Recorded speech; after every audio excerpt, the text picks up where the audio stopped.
The stagecoach rattled to a stop in a cloud of dust that tasted like failure.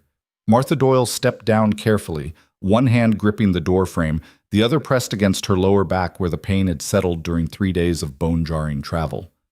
The driver didn't offer his hand. He never did. Not to women who looked like her. She'd stopped expecting it years ago. Red Hollow wasn't a town. It was barely a settlement.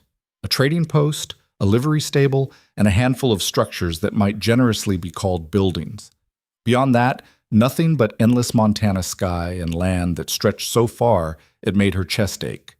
She was 28 years old, and this was as far as she could run. "You the one heading to the coal place?" The voice came from a man leaning against the trading post wall, whittling something that might become a spoon. He didn't look up. "I am," Martha said. Her voice came out steadier than she felt. "Wagon'll be along. Colt don't come to town much." The man spit tobacco juice into the dirt. "Been through 4 housekeepers since his wife died. You look sturdy enough. Might last longer than the others." Sturdy, that was one word for it. Martha had heard plenty of others. Back in Philadelphia, before the debts came, before her father drank himself into an early grave and her mother followed 6 months later from something the doctor called a broken heart, but was probably just exhaustion. Big-boned, hefty, substantial, pleasantly plump, if the speaker was trying to be kind. She wasn't pleasantly anything. She was just big. Wide hips, thick arms, a body built for work, because that's all it had ever been good for. Pretty girls got married. Pretty girls got choices. Martha got job postings in the back of newspapers, the ones nobody else wanted. Housekeeper needed. Remote ranch. Must cook, clean, and manage household. No frailty. Room and board plus modest wages. No frailty. That had made her laugh. A short, bitter sound in the boarding house room she couldn't afford for another week. They might as well have written, "Must be desperate enough to disappear." The wagon arrived an hour later, driven by a man who introduced himself as Jack Peterson, a neighboring rancher who helped Colt when he could. Jack was chatty in the way lonely people often were, filling the silence with information Martha wasn't sure she wanted. "Colt's a good man," Jack said, guiding the horses onto a rutted path that barely qualified as a road. "Keeps to himself, but fair. Works harder than any 2 men I know. That ranch would have gone under after Rebecca died if it wasn't for pure stubbornness." Rebecca was his wife? Yep, lovely woman. Came out here as a bride, made that ranch into something special. Gardens, chickens, even had lace curtains in the windows. Then the fever took her 3 years back. Little Daisy was only 3 years old. Jack shook his head. That child watched her mama fade for 2 weeks. Hasn't been quite right since. Martha's hands tightened in her lap. "What do you mean, not right?" "Oh, she's smart as a whip, don't get me wrong. Too smart, maybe. Watches everything, barely talks, like she's waiting for something." He glanced at Martha. "The housekeepers couldn't handle it. One lasted a month," said Daisy gave her the chills. "Another made it 2 weeks before she claimed the isolation was driving her mad. Last one left without even collecting her wages." "Why did they really leave?" Jack was quiet for a moment. "I think they were waiting for Colt to see them as something more than hired help. And when he didn't, well, pride's a funny thing." The ranch appeared as the sun began its descent, painting everything gold and amber. Martha's breath caught despite herself. It was beautiful in a raw, defiant way. The main house was larger than she'd expected, 2 stories of weathered wood with a wide porch that wrapped around the front. Outbuildings clustered nearby, a barn, a chicken coop, what looked like a workshop. And everywhere, stubbornly, impossibly, flowers. Wildflowers in beds that had clearly been tended once, now overgrown but still blooming. Climbing roses on a trellis that leaned dangerously to one side. A garden plot choked with weeds but showing evidence of careful planning. Stones marking paths, a scarecrow with a faded calico dress. A woman's touch, fading but not gone. Jack helped her down with her single trunk. "I'll let Colt know you're here. He's probably in the barn." But he didn't need to. The barn door swung open and a man stepped out. Colt Cole was tall, well over 6 feet, with the kind of build that came from actual labor, not gymnasium vanity. Sun-darkened skin, strong hands, dark hair that needed cutting, but it was his face that stopped Martha. Hard lines, a jaw that looked like it had forgotten how to relax, and eyes that were tired. Deeply, profoundly tired. He walked toward them with the economy of movement Martha associated with people who didn't waste energy on unnecessary things, like smiling. Miss Doyle? His voice was low, rough around the edges.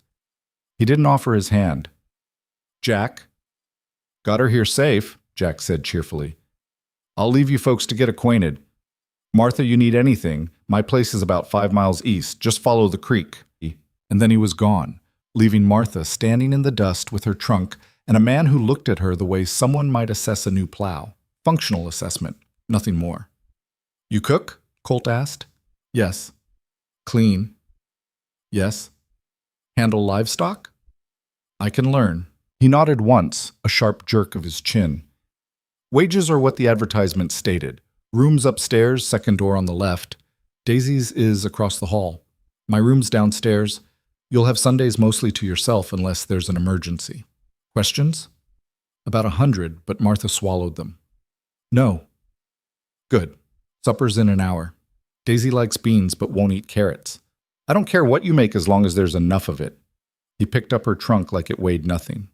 Follow me. The house was cleaner than Martha expected, but still carried the unmistakable feeling of a place slowly losing a battle.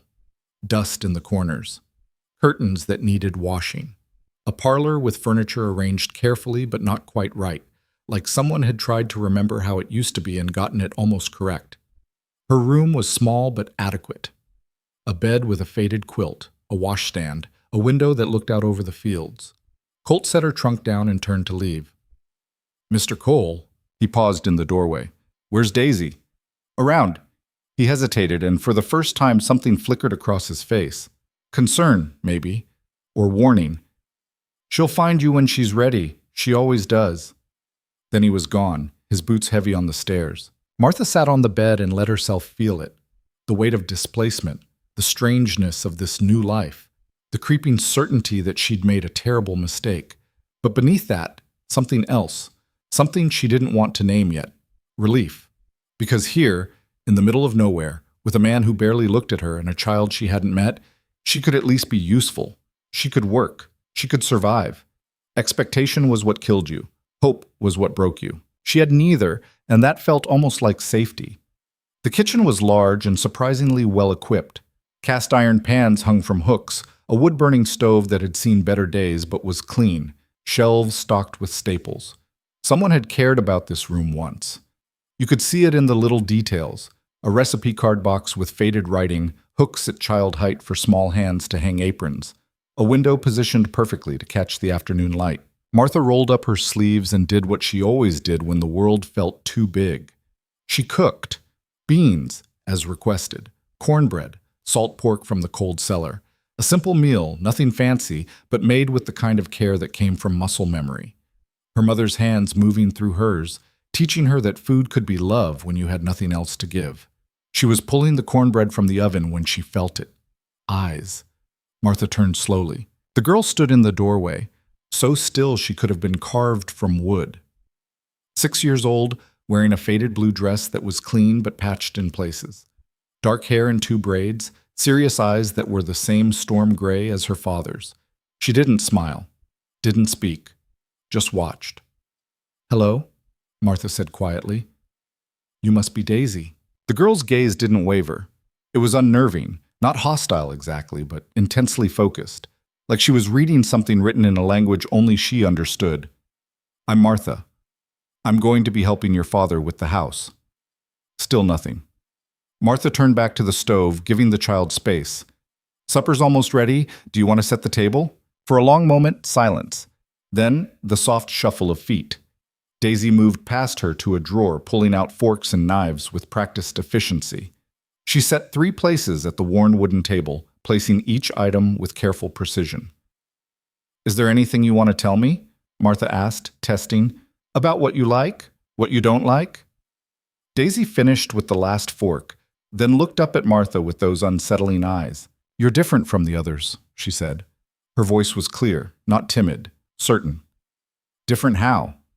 You don't smile when you don't mean it. The observation landed like a stone in still water. Martha felt something shift in her chest.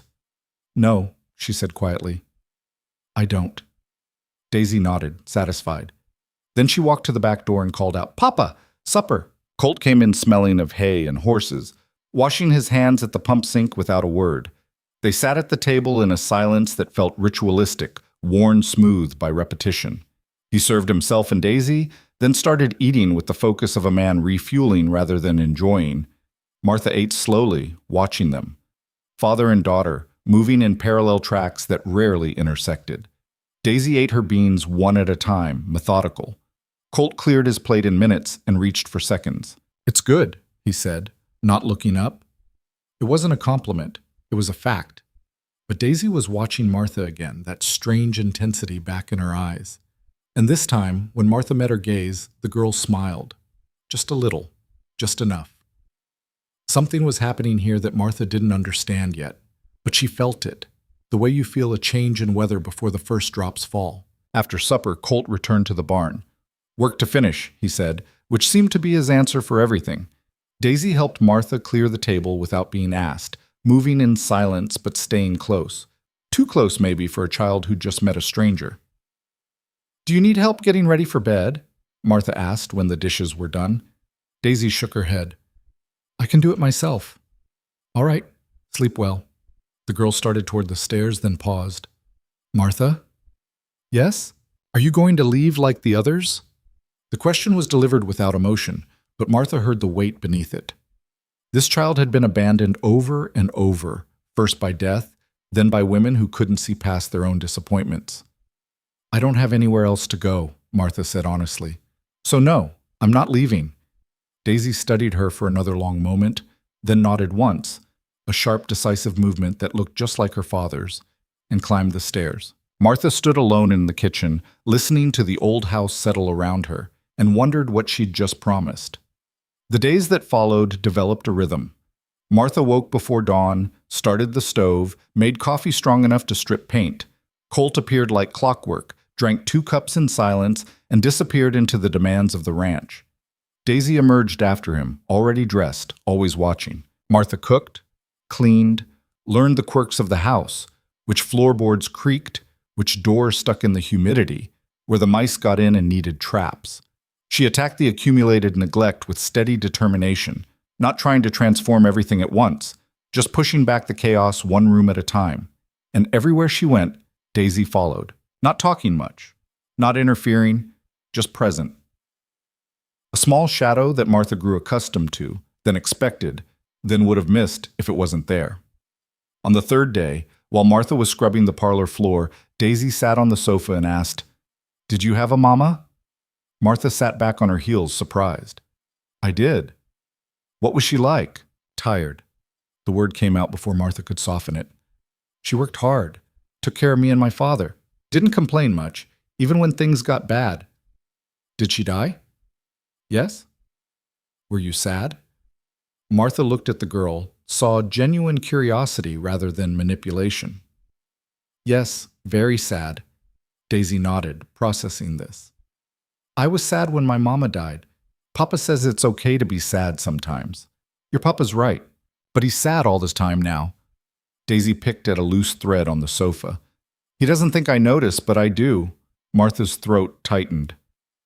"Sometimes grown-ups don't know how to stop being sad." "Do you know how?" "No," Martha said honestly, "but I know how to keep going anyway." Daisy looked at her with those 2 old eyes. "That's why you're still here." It wasn't a question. By the end of the first week, Martha had reorganized the pantry, scoured the kitchen until it gleamed, and started preliminary work on the garden. The weeds were winning, but she carved out small victories, cleared 1 bed, staked the tomatoes that had somehow survived, pulled the bindweed strangling the roses. Colt noticed but didn't comment. He moved through his days like a man underwater, present but distant, speaking only when necessary. Martha learned his patterns. Up before dawn, checking livestock, mending fences, working the horses. He came in for meals, ate efficiently, and returned to work. At night, he sat on the porch for exactly 20 minutes, smoking a cigarette down to nothing, then went to bed. Routine as armor. Silence as protection. But Daisy was different. She talked to Martha in fragments, testing pieces of conversation like someone learning a new language. The chickens like you better than they liked the other ladies. Mrs. Henderson from town only wore black. It made Papa uncomfortable. Miss Sarah sang all the time. It gave me headaches. Martha filed each comment away, building a picture of the women who'd come before. Women who'd tried to be something they thought Colt wanted, not understanding that he didn't want anything except to be left alone with his grief. On Sunday, her day off, Martha woke to find Daisy already up, sitting on the porch steps with a book. "What are you reading?" Martha asked, joining her. Daisy showed her the cover. "Mama's book. Papa keeps all her things in a trunk upstairs. Do you look at them often?" "Sometimes, when I miss her." Daisy turned a page carefully. "Do you think people can see us after they die?" Martha chose her words carefully. "I think the people we love stay with us in different ways. In memories. In the things they taught us. Mama wanted me to remember her." Daisy traced a finger over the faded inscription on the book's flyleaf. "She told me stories even when she was too sick to get out of bed. She said stories were how we keep people alive." Something in Martha's chest cracked open a little. "She sounds like she was a wonderful mother." "She was." Daisy closed the book gently. "Are you going to church?" "I wasn't planning on it." "Good. Papa doesn't go either. He says if there was someone up there listening, they would have answered when Mama was dying." The matter-of-fact delivery of this theological rejection was somehow more heartbreaking than tears. "I think he's probably right." They sat in comfortable silence, watching the sun climb higher. After a while, Daisy said, "You could help me with the garden today, if you want." "I'd like that." They worked together through the morning, Martha doing the heavy digging while Daisy pulled weeds and chattered more than she had all week. She talked about her mother's garden, how things used to be arranged, which flowers bloomed when. She talked about her father, small observations delivered without judgment, how he always checked on her twice at night, how he still set 3 places at the table even when it was just them, how sometimes she heard him talking to himself in the barn.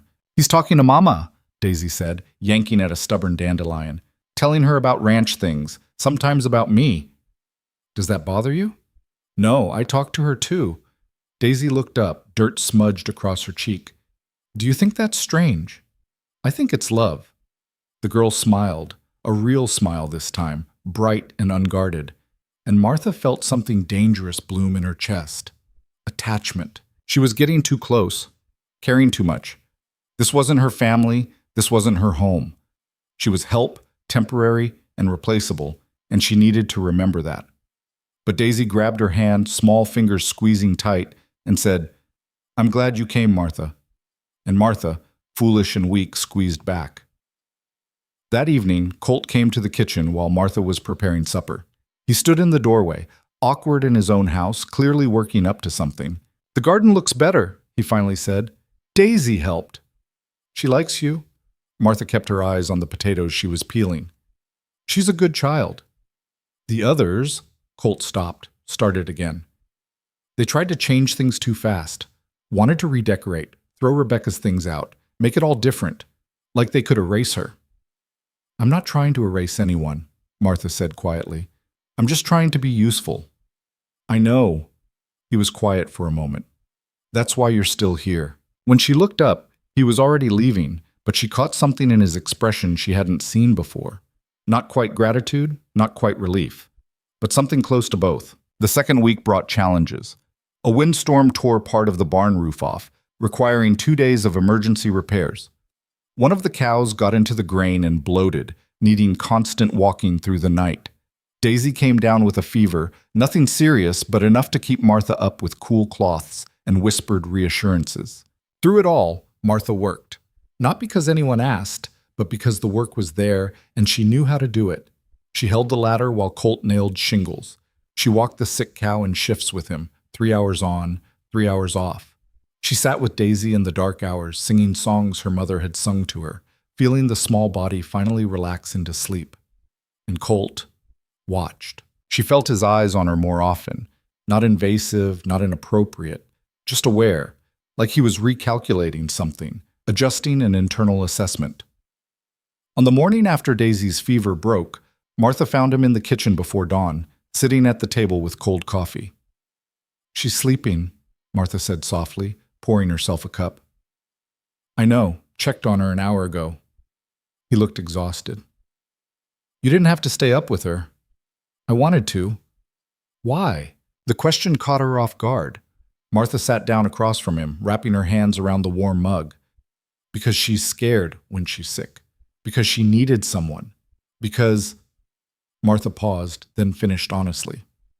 "Because I care what happens to her." Colt studied her in the pre-dawn light, something shifting in his expression. "The others didn't. The others weren't here for Daisy." "No." His jaw tightened. "They weren't." The silence that followed wasn't uncomfortable. It was something else. An understanding, maybe. An acknowledgement of unspoken truths. Finally, Colt said, "Rebecca used to sit with her like that, singing, making up stories. Daisy hasn't let anyone do that since—" He didn't finish, but he didn't need to. "She's a resilient child," Martha said. "She just needs to know she's safe. She is safe." "I know. But sometimes people need to feel it, not just know it."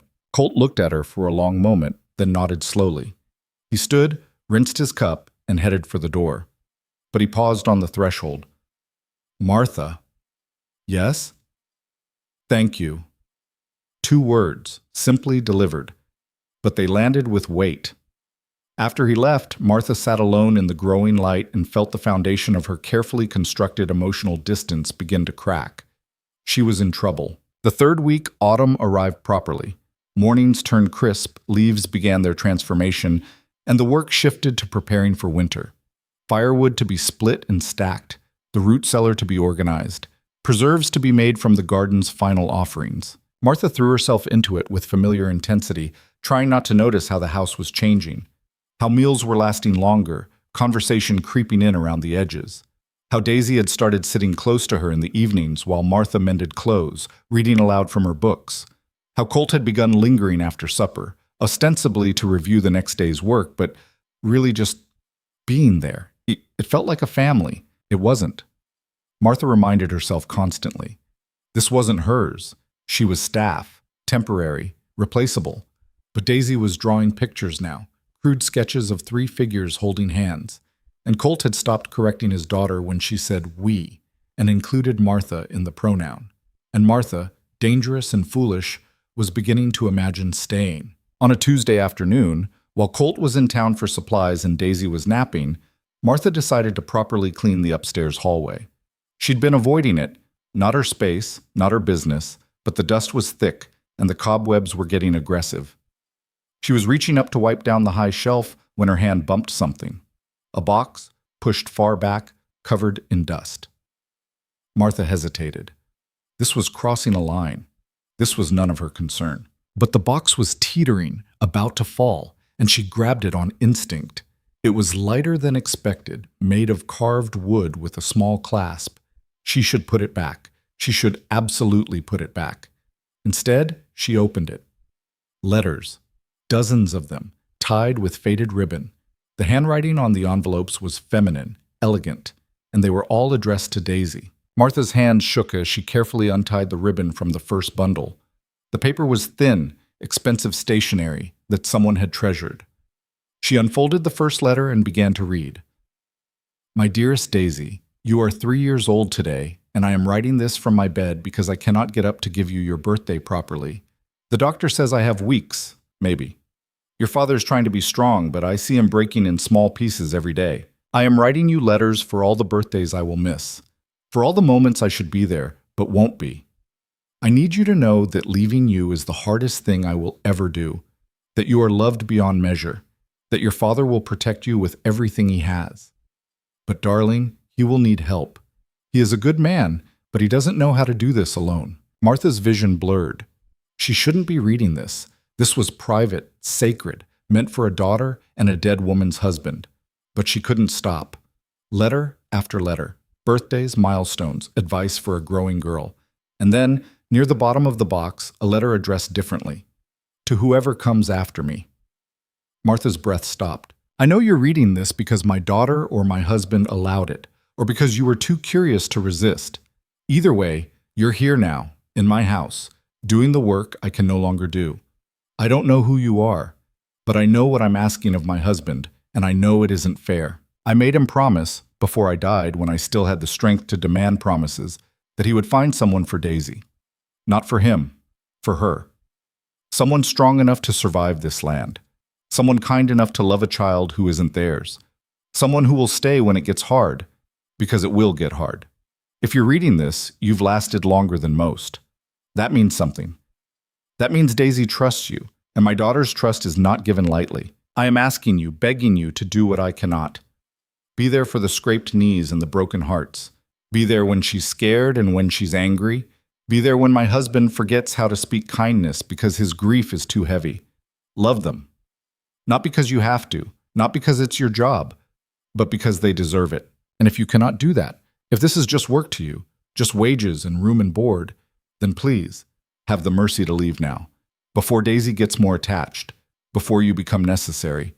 Whoever you are, whatever brought you here, thank you for caring enough to read this far.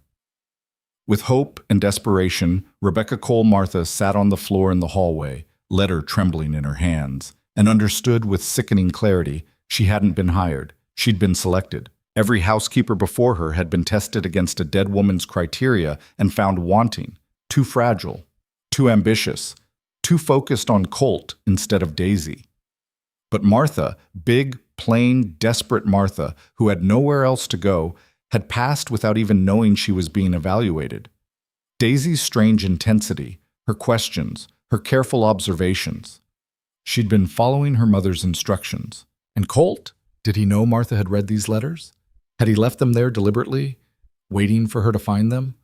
Or was she just being paranoid, seeing intention where there was only coincidence? The front door opened downstairs. Colt, back from town. Martha scrambled to her feet, shoving the letters back into the box with shaking hands. She pushed it back onto the high shelf, right where it had been, and grabbed her cleaning rag like it was a lifeline. Her heart pounded so hard she thought it might crack her ribs. What was she supposed to do with this information? Confront them? Pretend she never saw it? Pack her trunk and leave in the night like a thief? Martha? Colt's voice from downstairs. You up there?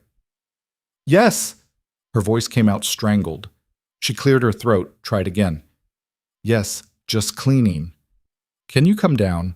Need your opinion on something. She descended on wooden legs, feeling like every step was taking her deeper into something she didn't understand.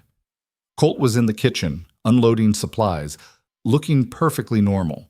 Not like a man who had orchestrated an elaborate test, just tired, weathered, focused on the mundane work of living. I got extra flour, he said, not looking up. Figured you might want to do more baking. Daisy mentioned you made pie once. Yes, I can do that. He glanced at her, and for a moment their eyes met. Was there something knowing there? Some acknowledgement? Or was she just seeing ghosts? You all right? He asked. You look pale. I'm fine. Just tired. He nodded, accepting this, and went back to unloading. And Martha stood there, surrounded by flour and sugar and the ordinary debris of daily life, wondering if she'd just discovered the truth or imagined the whole thing. That night, after Daisy was in bed and Colt was on the porch with his cigarette, Martha sat in her room with the lamp turned low and tried to think clearly. If what Rebecca's letter implied was true, if Martha had been chosen rather than merely hired, what did that mean? It meant nothing had ever been real. Every kind word from Daisy, every softening in Colt's demeanor, every moment that had felt like connection. It was all manufactured, orchestrated by a dead woman's desperate plan and a little girl following instructions. She was a replacement, a fill-in, a solution to a problem, not a person, not herself, just convenient. The old, familiar shame washed over her. Of course she wasn't actually wanted for herself. That would have been too much to hope for. She was wanted because she fit a requirement, because she was sturdy, because she had nowhere else to go and nothing else to offer. The woman the world overlooked finally noticed, but only because she was useful. Martha pressed her hands against her eyes, willing herself not to cry. Crying was wasteful. Crying solved nothing. She should leave. Pride demanded it. Self-respect required it. But where would she go? Back to Philadelphia. To what? She had no money, no prospects, no connections. She'd burned every bridge getting here. And beneath the hurt and anger, something else whispered, does it matter? If Daisy needed someone, did it matter why Martha had been chosen? If Colt needed help, did it matter that the help was calculated rather than spontaneous? If Martha was building something that felt like home, did it matter that the foundation was practical instead of emotional? She didn't have an answer. Downstairs, the door opened and closed, Colt's heavy tread on the stairs, passing her room, continuing to his own, the house settling into nighttime quiet. And across the hall, Daisy breathed softly in her sleep, dreaming whatever 6-year-olds dream when their world has been broken and inexpertly mended. Martha blew out the lamp and lay in the darkness, wondering if morning would bring clarity or just more questions. The only thing she knew for certain was this: she couldn't unknow what she'd learned, and that changed everything. Morning came too soon and brought no answers. Martha moved through her routine on autopilot: coffee, biscuits, bacon frying in the skillet. Her hands knew the work, even when her mind was elsewhere, trapped in the loop of Rebecca's words. Someone strong enough to survive this land. Someone kind enough to love a child who isn't theirs. She'd barely slept. Every time she closed her eyes, she saw that elegant handwriting, felt the weight of expectations she'd never agreed to carry. Colt appeared at his usual time, poured coffee, sat down without speaking. But this morning, Martha couldn't stop herself from studying him, looking for signs of deception, of manipulation, looking for proof that he'd known she would find those letters. His face gave away nothing, just exhaustion and the particular weariness of a man facing another long day of work that never quite ended. "You're staring," he said without looking up. Martha jerked her attention back to the stove. "Sorry, something on your mind?" "Everything. Nothing." Questions she couldn't ask without revealing what she'd done. "No," she lied. He grunted, unconvinced but not pressing. Daisy came down a few minutes later, still in her nightgown, rubbing sleep from her eyes. She climbed into her chair and looked at Martha with that unnervingly direct gaze. "Did you have bad dreams?" the girl asked. Martha's hand stilled on the coffee pot. "Why would you think that? You look sad. Mama used to look sad after bad dreams." The casual comparison made Martha's throat tight. She set the coffee pot down carefully, precisely, buying herself time. "I'm just tired," she said, which wasn't entirely a lie. Daisy accepted this with a small nod and started eating the biscuit Martha placed in front of her, but her eyes kept returning to Martha's face, searching for something. The kitchen felt suffocating suddenly, too small for the weight of unspoken things. Colt finished his breakfast and stood. "Fence line needs checking in the north pasture. Be gone most of the day." "All right." He paused at the door, hat already in his hands. "Martha?" She looked up. "Whatever's bothering you, you can say it, or not, your choice. But you don't have to pretend here." Then he was gone, leaving her standing there with a spatula and a heart that wouldn't stop racing. Daisy watched her father leave, then turned back to Martha. "Papa's right. You don't have to pretend." "I'm not." "Yes, you are." The certainty in that small voice was absolute. "Everyone pretends. But Mama said pretending just makes you tired." Martha sat down heavily in the chair Colt had vacated. The morning sun slanted through the window, illuminating dust motes and the girl's serious face. "Your mama was very wise," Martha said quietly. "I know." Daisy swung her legs under the table. She knew lots of things. She knew she was going to die. And she knew Papa would be lonely. And she knew I would need someone. The air left Martha's lungs. "Did she tell you that?" Martha asked carefully. "Before, when she could still talk without coughing." Daisy's voice remained matter-of-fact, but her hands had stilled on her biscuit. "She said that loving people means wanting them to be happy even when you can't be there to see it. She made Papa promise to find someone good. For me, not for him. That's what she said. For Daisy, not for you." So it was true. All of it. Martha felt dizzy, unmoored. "And what did your papa say?" "He cried. Then he promised." Daisy took a bite of biscuit, chewed thoughtfully. "The other ladies didn't understand. They tried to make Papa look at them, but Mama said that wasn't the point. The point was me." "And you?" Martha's voice came out hoarse. "What do you think the point is?" Daisy considered this with the seriousness she brought to everything. "I think Mama wanted me to have someone who wouldn't leave, someone who would stay even when things were hard." She looked directly at Martha. "Are you going to stay?" There it was. The question Martha had been avoiding since she'd opened that box. She could lie, say yes automatically, give the reassurance a child needed to hear. But Daisy had said it herself. Pretending just makes you tired. I don't know, Martha said honestly. I'm trying to figure that out.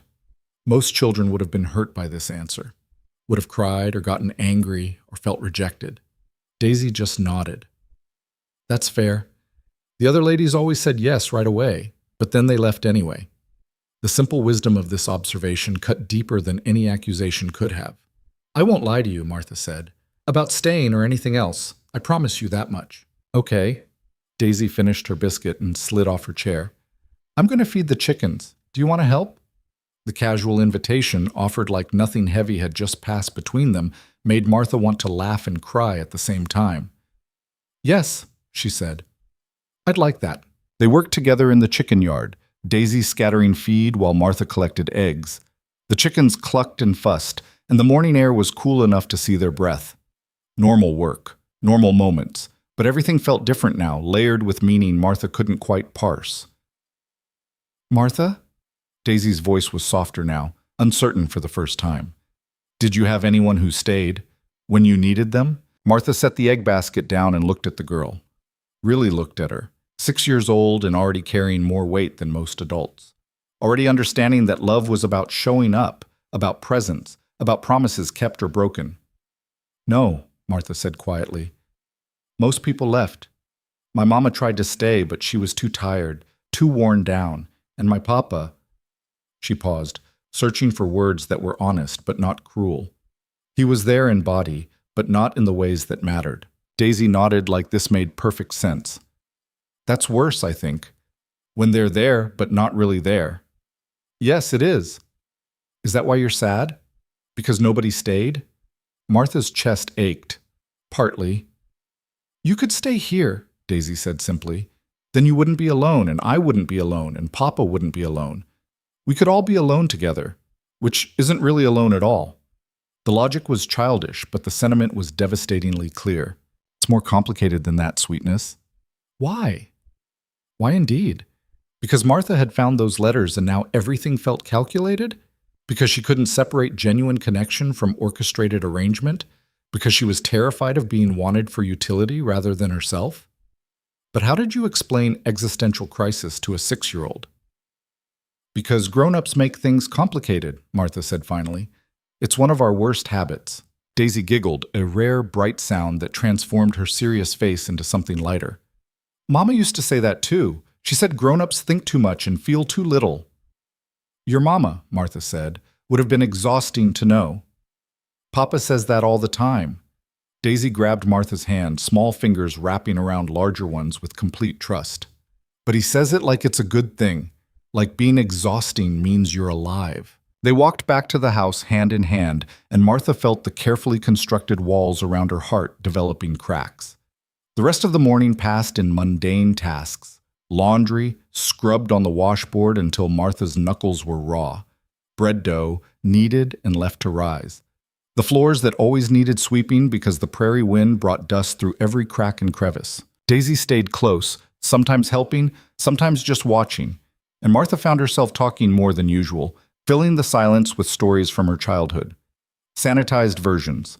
She left out the worst of her father's drinking, the shame of losing their home, the particular cruelty of neighbors who'd pretended not to see their descent into poverty. But she told Daisy about her mother's garden, tiny and struggling in the Philadelphia dirt, about learning to bake bread at 8 years old because someone had to, about the stray cat she'd befriended who'd disappeared one winter and never come back. Small truths, human moments, the kinds of things that built connection brick by brick, and Daisy listened with that intense focus, absorbing every word like she was building a picture of who Martha really was beneath the careful exterior. Around noon, they heard hoofbeats. Martha looked up from the bread she was shaping to see a horse and rider approaching. Not Colt, someone else. Daisy went very still. That's Mr. Peterson. Jack Peterson dismounted near the porch, calling out a greeting. Martha wiped flour from her hands and went to meet him, Daisy hovering in the doorway behind her. Afternoon, Martha, Jack said, tipping his hat. Daisy. Mr. Peterson, is everything all right? Oh, sure, just making rounds, checking in on folks. Saw Colt up in the north pasture earlier. He mentioned you might want some company, being new out here and all. Martha doubted Colt had said any such thing, but she appreciated Jack's kindness nonetheless. That's thoughtful. Would you like coffee? Never turn down coffee. Jack followed her inside, his bulk making the kitchen feel smaller. He settled into a chair with the ease of familiarity, someone who'd been in this house many times before. Daisy stayed near the door, watchful. Martha poured coffee and set out some of the morning's biscuits. Jack ate with enthusiasm, making appreciative noises. You've got a gift for baking, he said. Better than anything, Rebecca. He stopped, flushing. Sorry, shouldn't compare. It's all right, Martha said, though something in her chest twisted. I'm sure Mrs. Cole was a wonderful cook. She was, but different. More delicate, I suppose. Like everything she made was meant to be looked at as much as eaten. Jack smiled at the memory. She used to make these little cakes with flowers pressed into the icing. Took her hours. Colt would tease her about wasting time on something that'd be gone in 3 bites. Martha could picture it too easily. The delicate wife, the patient husband, the carefully constructed domesticity, everything she wasn't and could never be. That sounds lovely, she managed. It was. Jack's expression turned more serious. But lovely doesn't always mean sustainable. Rebecca worked herself ragged trying to make this place into something it wasn't. Trying to bring Philadelphia manners to Montana dirt. He looked at Martha directly. Sometimes what a place needs isn't lovely, it's sturdy. The word landed like a stone. Sturdy. There it was again. The assessment Martha had heard her whole life, dressed up as compliment. I should check on the bread, she said abruptly, standing. Jack seemed to realize he'd misstepped. Martha, I didn't mean...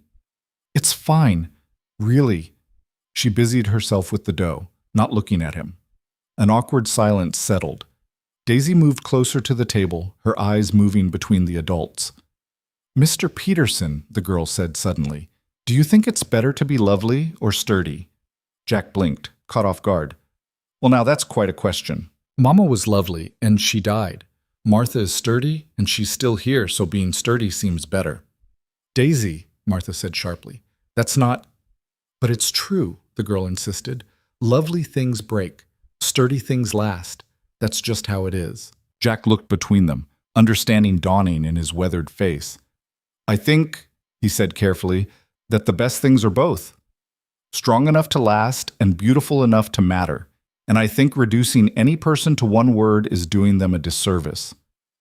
Daisy considered this. That's a grown-up way of not answering.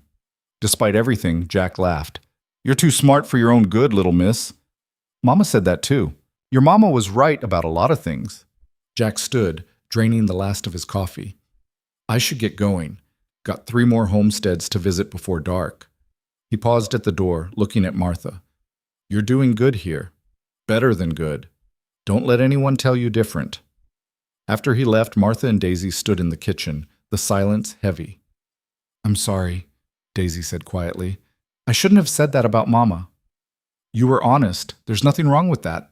Papa says honesty without kindness is just cruelty. Martha sat down, suddenly exhausted. Your papa says a lot of wise things for a man who barely talks. He thinks more than he says. Daisy climbed into the chair next to Martha. Are you mad at me? No, sweetness, I'm not mad. Are you mad at Mr. Peterson? No. Then why do you look sad? Because I'm tired of being sturdy, Martha wanted to say. Tired of being the practical choice. Tired of knowing that I'm valued for what I can do rather than who I am. But you couldn't say that to a child. Sometimes, Martha said instead, people say true things that still hurt to hear. Daisy nodded solemnly. Like when Mama told me she was dying. It was true, but it hurt. Yes, like that. They sat together in the warm kitchen, and Martha felt the weight of the morning pressing down. The letters, the conversation, Jack's well-meaning words, all of it piling up until she felt like she might crack under the pressure. Martha? Daisy's voice was very small now. Do you wish you were lovely instead of sturdy? The question was so earnest, so genuinely curious, that Martha had to pause and really think about it. Did she wish she was lovely? Of course. Every woman who'd ever been called plain or big or sturdy had wished at some point to be lovely instead. To be the kind of woman men wrote poetry about, the kind who got first choices and second chances, but wishing didn't change reality. Sometimes, Martha admitted, but wishing to be different is wasted energy. I'd rather be useful. You are useful, Daisy said immediately, but you're also kind, and you sing pretty, and you don't lie to me. Those things seem more important than being lovely. Martha's throat closed up. She pulled the girl close, pressing a kiss to the top of her head. Thank you, she whispered. They stayed like that for a long moment, holding on to each other in the warm kitchen while the bread rose and the sun climbed higher and the world outside continued its indifferent turning. Colt returned late afternoon, dusty and tired. He washed up at the pump, and Martha noted the tension in his shoulders, the way he moved like everything hurt. Long day? She asked as he came inside. Found a break in the fence. Cattle got out. Took hours to round them up. He sank into a chair with a grunt. Jack stopped by? He did. Stayed for coffee. Colt's jaw tightened almost imperceptibly. What did he want? Just checking in, being neighborly. Jack's always neighborly. Something in his tone suggested this wasn't entirely a compliment. What did you two talk about? Martha's hand stilled on the vegetables she was chopping. Nothing much. Ranch things. Weather. He say anything about Rebecca? The direct question caught her off guard. She turned to look at him. He mentioned she used to make cakes with flowers on them. Colt's expression went very still. She did. Wasted hours on them. He said you used to tease her about it. I did. His voice had gone flat. Seems like a lifetime ago. Martha turned back to her chopping, giving him space. But she could feel him watching her, weighing something. He compare you to her? Colt asked finally. Not directly.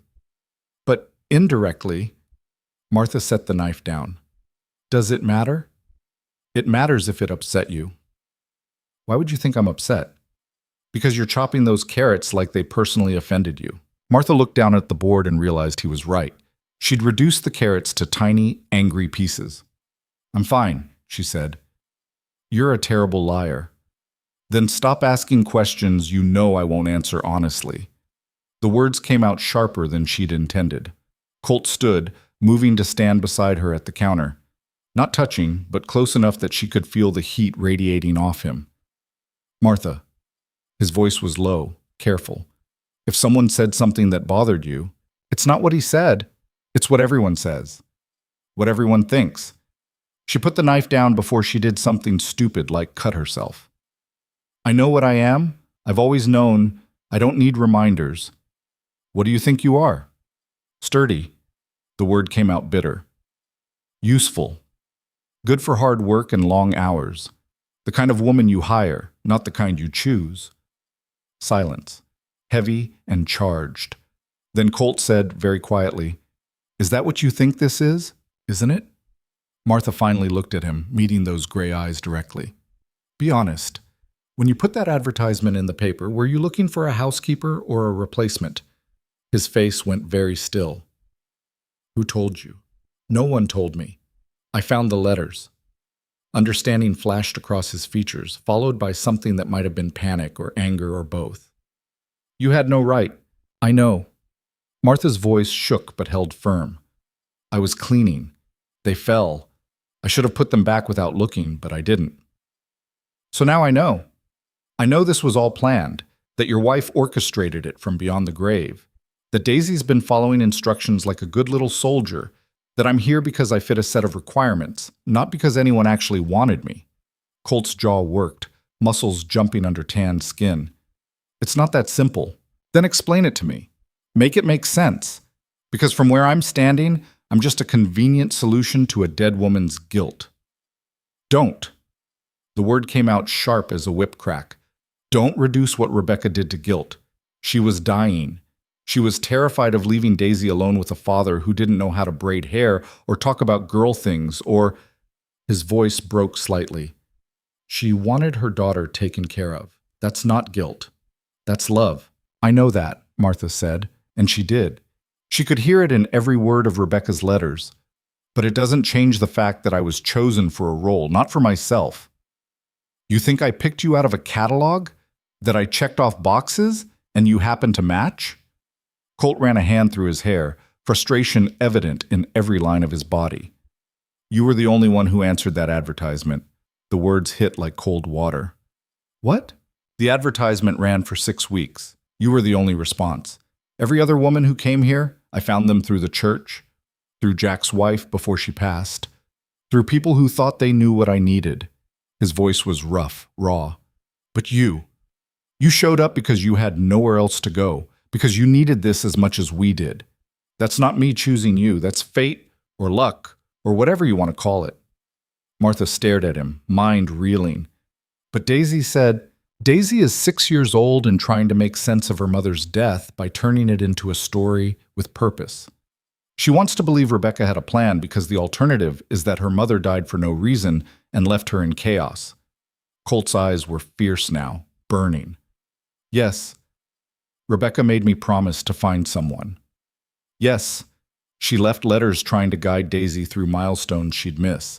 But she didn't pick you, Martha. She couldn't have. She died before I ever wrote that advertisement. The kitchen was very quiet. Outside, a bird called. Once, twice, then nothing. Then why did you keep the letters where I'd find them? Martha asked. I didn't.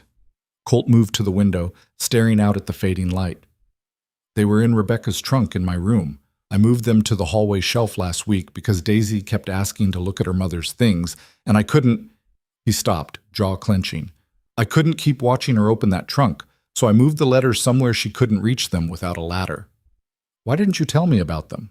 Because they're private, because they're painful, because I didn't know if you'd stay long enough for it to matter.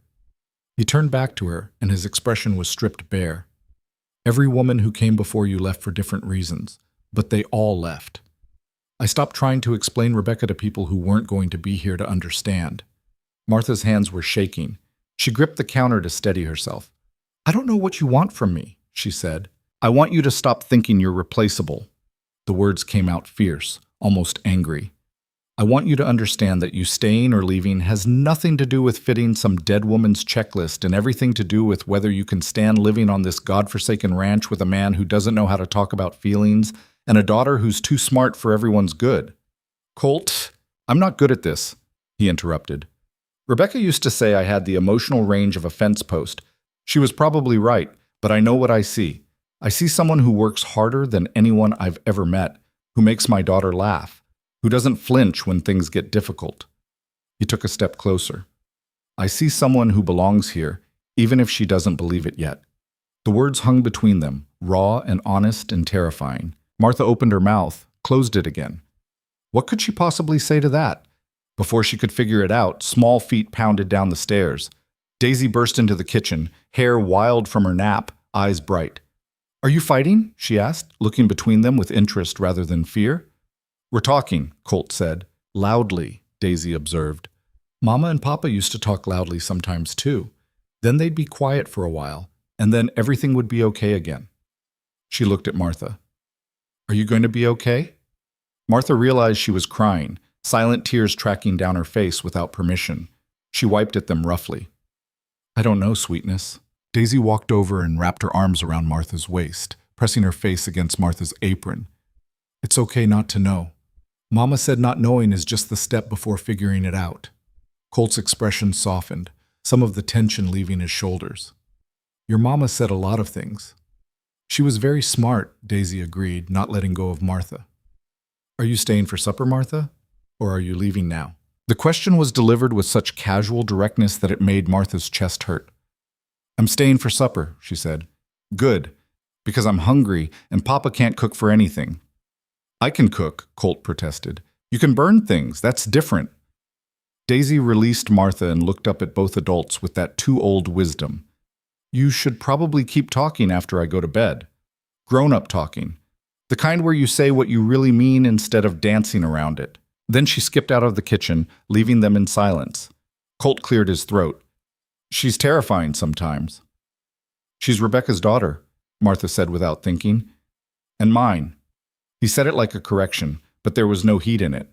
They made supper together in careful quiet, both of them processing what had been said and what hadn't. The meal was simple. Stew from yesterday, warmed up. Fresh bread, nothing fancy. Daisy chattered through dinner about the chickens, about a book she was reading, About anything and everything except the tension still humming in the air. And Martha watched Colt watch his daughter, saw the fierce love in his face, the protective instinct that colored everything he did. This man wasn't manipulative. He was just desperate and drowning and trying to keep his head above water long enough to raise his child. And Martha, she was just as desperate, just as drowning. Maybe that's all either of them could be right now. Two people treading water, hoping not to pull each other under. After Daisy was tucked in, Martha read her a story while Colt listened from the doorway, neither commenting on the new routine. They reconvened in the kitchen. Colt poured coffee even though it was late. Martha accepted the cup, wrapping her hands around its warmth. "I'm sorry," she said, "for reading the letters, for assuming the worst. I'm sorry for not being clear about what this is." Colt sat across from her, cradling his own cup, or what I hoped it might become. "What did you hope?" He was quiet for a long time, staring into the dark liquid like it held answers. "I hoped," he said finally, "that someone would show up who could make this place feel less like a graveyard. Someone Daisy could trust, someone who wouldn't expect me to be something I'm not." He looked up, meeting her eyes. "I hoped for exactly what we have right now, even if I didn't know how to name it." "And what do we have?" "Honestly, I don't know. But it's more than I've had in 3 years, and it's something I'm not ready to lose." Martha's heart hammered against her ribs. "I'm scared," she admitted. "Of what?" "Of wanting this too much, of believing it's real and then finding out it isn't, of being the sturdy option instead of the wanted one." She swallowed hard. "Of being left again." Colt set his cup down and leaned forward, elbows on the table. "I can't promise you won't get hurt. Life out here is hard and people die, and nothing's guaranteed. But I can promise you this, if you stay, it's because I want you to. Not because you're convenient, not because you're sturdy, because you're you, and this place is better with you in it." "That's not enough," Martha whispered. "I know." He didn't look away. "But it's all I've got right now." The honesty of it broke something in her chest. This man wasn't offering her poetry or grand gestures. He was offering her the truth, rough and unpolished. It was more than anyone had given her in years. "I need time," she said. "To think. To figure out what I'm doing." "Take all the time you need." Colt stood, exhaustion evident in every movement. "But while you're thinking, stay. Don't disappear in the night. Give me the chance to prove this is worth staying for."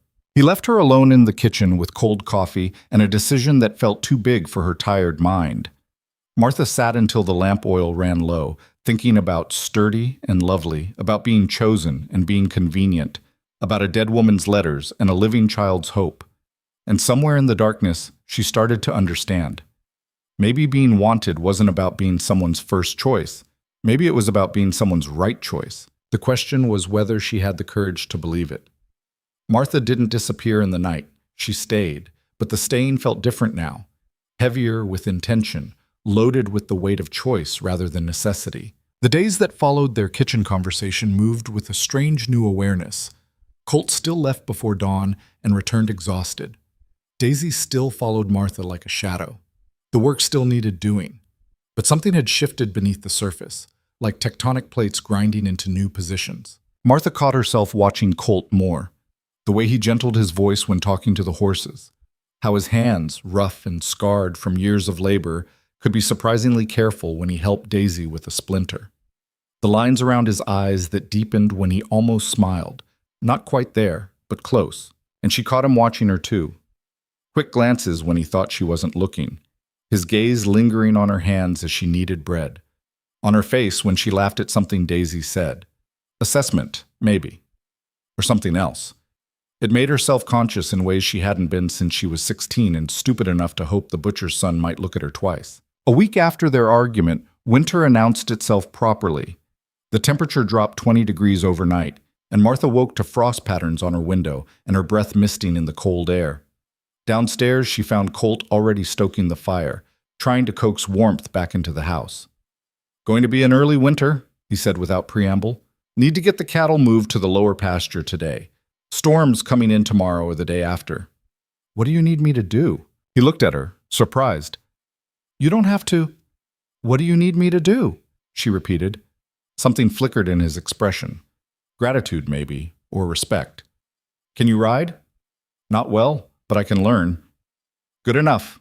He grabbed his coat. Get dressed warm, real warm. We'll be out most of the day.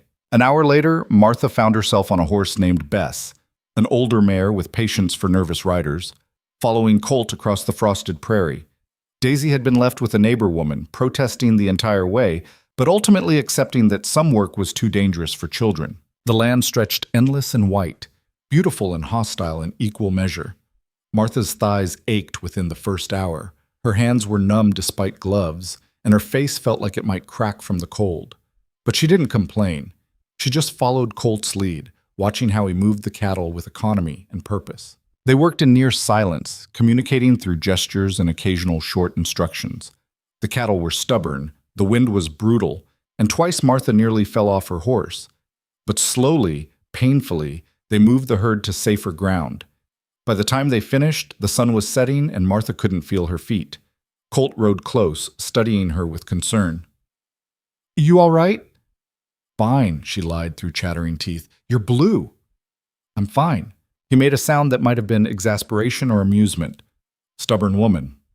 You say that like it's a bad thing. It's not. He urged his horse faster. But it is going to get you frostbite if we don't get you warmed up. Come on. They rode hard for the house, and Martha discovered new levels of discomfort she hadn't known existed. Everything hurt. Everything was cold. And her pride was the only thing keeping her upright in the saddle. Back at the barn, Colt helped her dismount. More like caught her when her frozen legs couldn't support her weight. Easy, he said, arms steady around her. I've got you.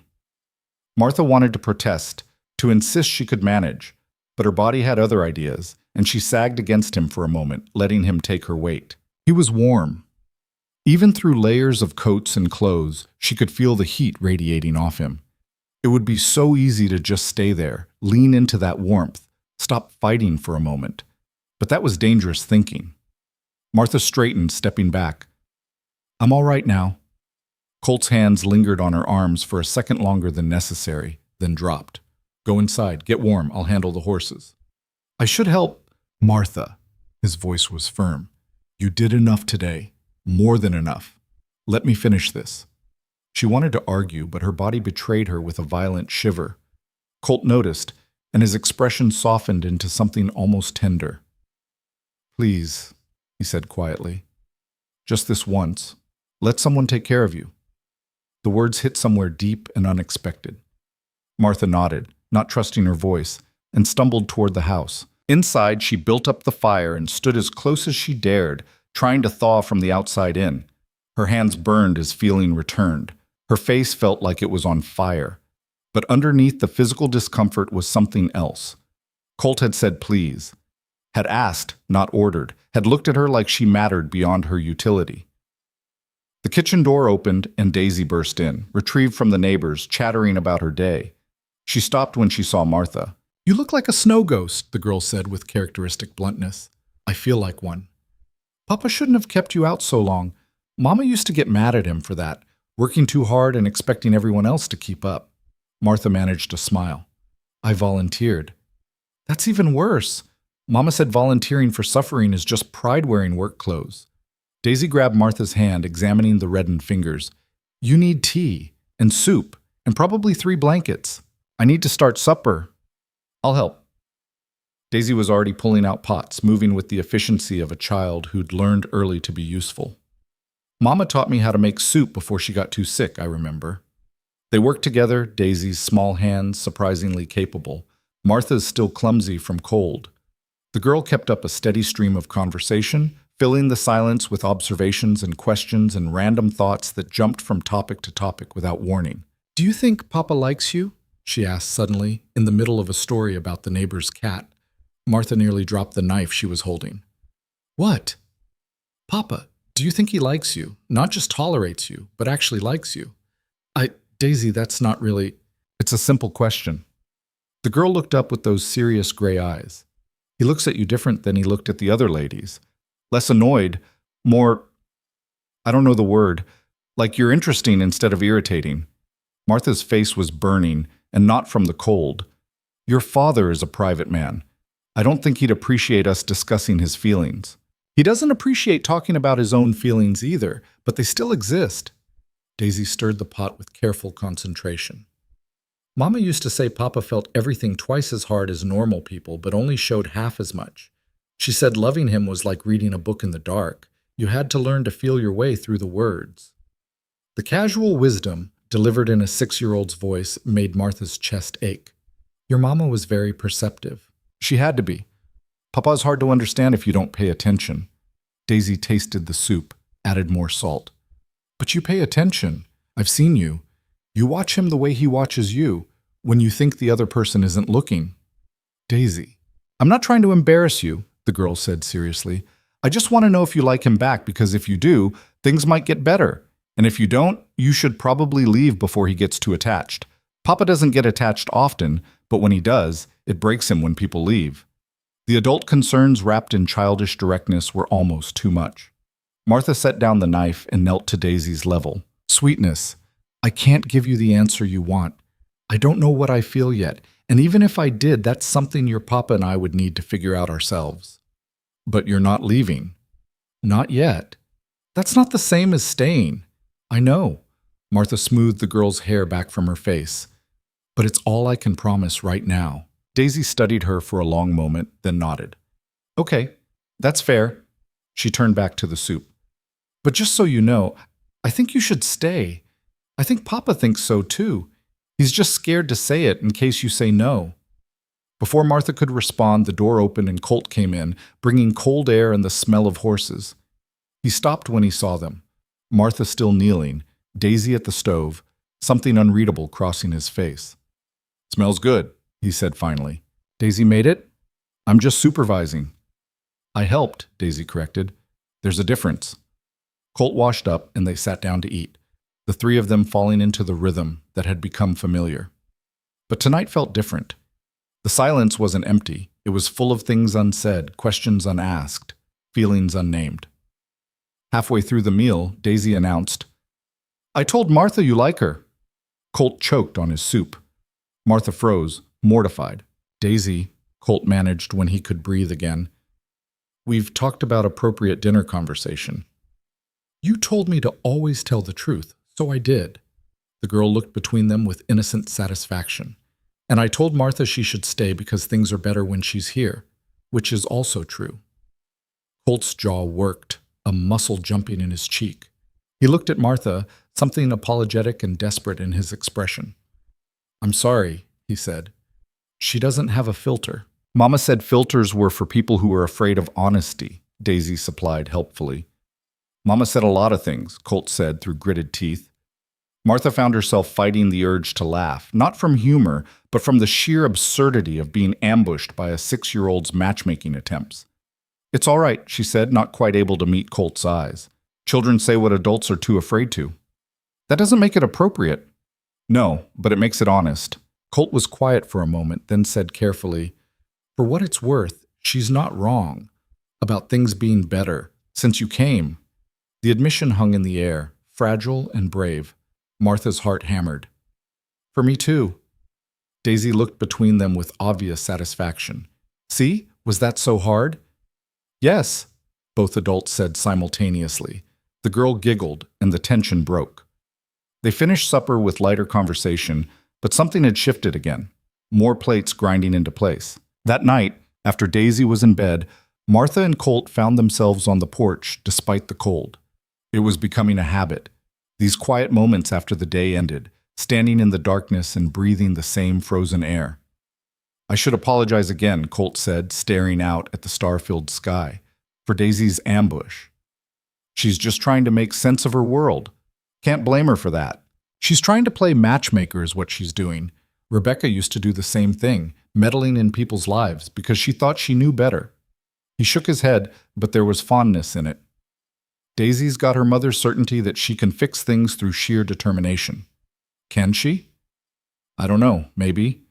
He glanced at Martha. What did she say to you before I came in? Martha hesitated, then decided on honesty. She said you don't get attached often, but when you do, it breaks you when people leave. Colt's expression went very still. She said that? Yes. She's too damn smart.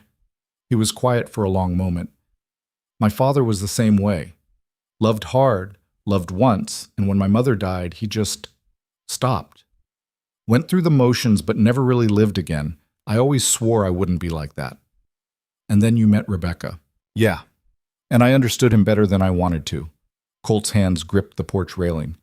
Losing her nearly killed me. Would have, probably, if it wasn't for Daisy. But loving her? Best thing I ever did, even knowing how it ended. Martha's throat was tight. I'm not Rebecca. I know that. He turned to face her fully. I'm not trying to replace her with you. I wouldn't do that to either of you. Then what are you trying to do? Honestly, I'm trying not to mess this up. His voice was rough with honesty. I'm trying to figure out how to tell you that you matter without scaring you off. I'm trying to work up the courage to hope again without letting it consume me. He took a breath. And I'm failing spectacularly at all of it. Martha stared at him, at this man who was usually so controlled, now stripped down to raw truth. You're not failing, she said quietly. Feels like it. You're just doing what the rest of us do, stumbling forward and hoping you don't fall on your face. A sound that might have been a laugh escaped him. That's generous. It's honest. She moved closer, drawn by something she didn't want to name. Colt. I'm scared too, of wanting this too much, of believing it could work and then having it fall apart, of being the second choice. You're not. Let me finish. She held up a hand. I need to say this. I've spent my whole life being the practical option, the sturdy one, the one men marry when they can't have who they really want. And I swore I'd never do that again, never be someone's consolation prize. Is that what you think you are to me? His voice was tight, controlled. I don't know what I am to you.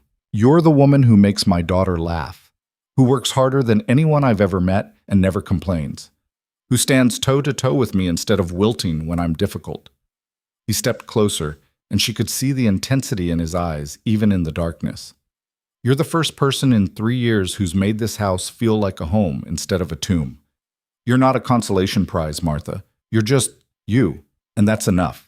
The words landed in her chest, heavy and warm and terrifying. I don't know how to believe that, she whispered. Then let me prove it. His hand came up, hesitated, then gently touched her face. Just his fingertips, rough and warm against her cold skin. Stay. Give me the chance to show you this is real. Martha's eyes closed against the sensation, against the hope threatening to bloom in her chest. Every instinct screamed at her to pull away, to protect herself, to run before this could hurt her. But she was tired of running, tired of protecting herself from possibilities. All right, she breathed. I'll stay. His hand dropped, but she could feel his relief in the air between them. Thank you, he said simply. They stood together in the cold night, not touching, but closer than they'd ever been, and Martha felt the future shift into something both terrifying and possible. The storm hit 2 days later, just as Colt had predicted. Snow fell in thick curtains, wind howling around the house like something alive and angry. They were trapped inside, the world reduced to whatever existed within 4 walls. Daisy loved it. She played games, read books, built elaborate structures out of kitchen spoons and string. Martha taught her how to make paper dolls from old catalogs. Colt worked on mending tack and sharpening tools, always moving, unable to sit still even when forced indoors. By the second day of the storm, cabin fever was setting in. The house felt smaller, the air thicker, and the proximity to Colt was doing things to Martha's carefully constructed composure. She couldn't stop noticing him. The way he moved, economical and sure. The rare times he smiled at something Daisy said. The concentration on his face when he worked. The broadness of his shoulders, the strength in his hands, She needed to stop. This was dangerous territory. But then he'd catch her looking, and something would flicker in his expression that made her stomach flip. And she'd realize he was noticing her too. It was Daisy who finally broke the tension. Can we dance? She asked on the third evening, bouncing with pent-up energy. Dance? Martha looked up from the socks she was darning. Mama and Papa used to dance when they were stuck inside. Papa would hum a tune and they'd waltz around the kitchen until I got dizzy watching.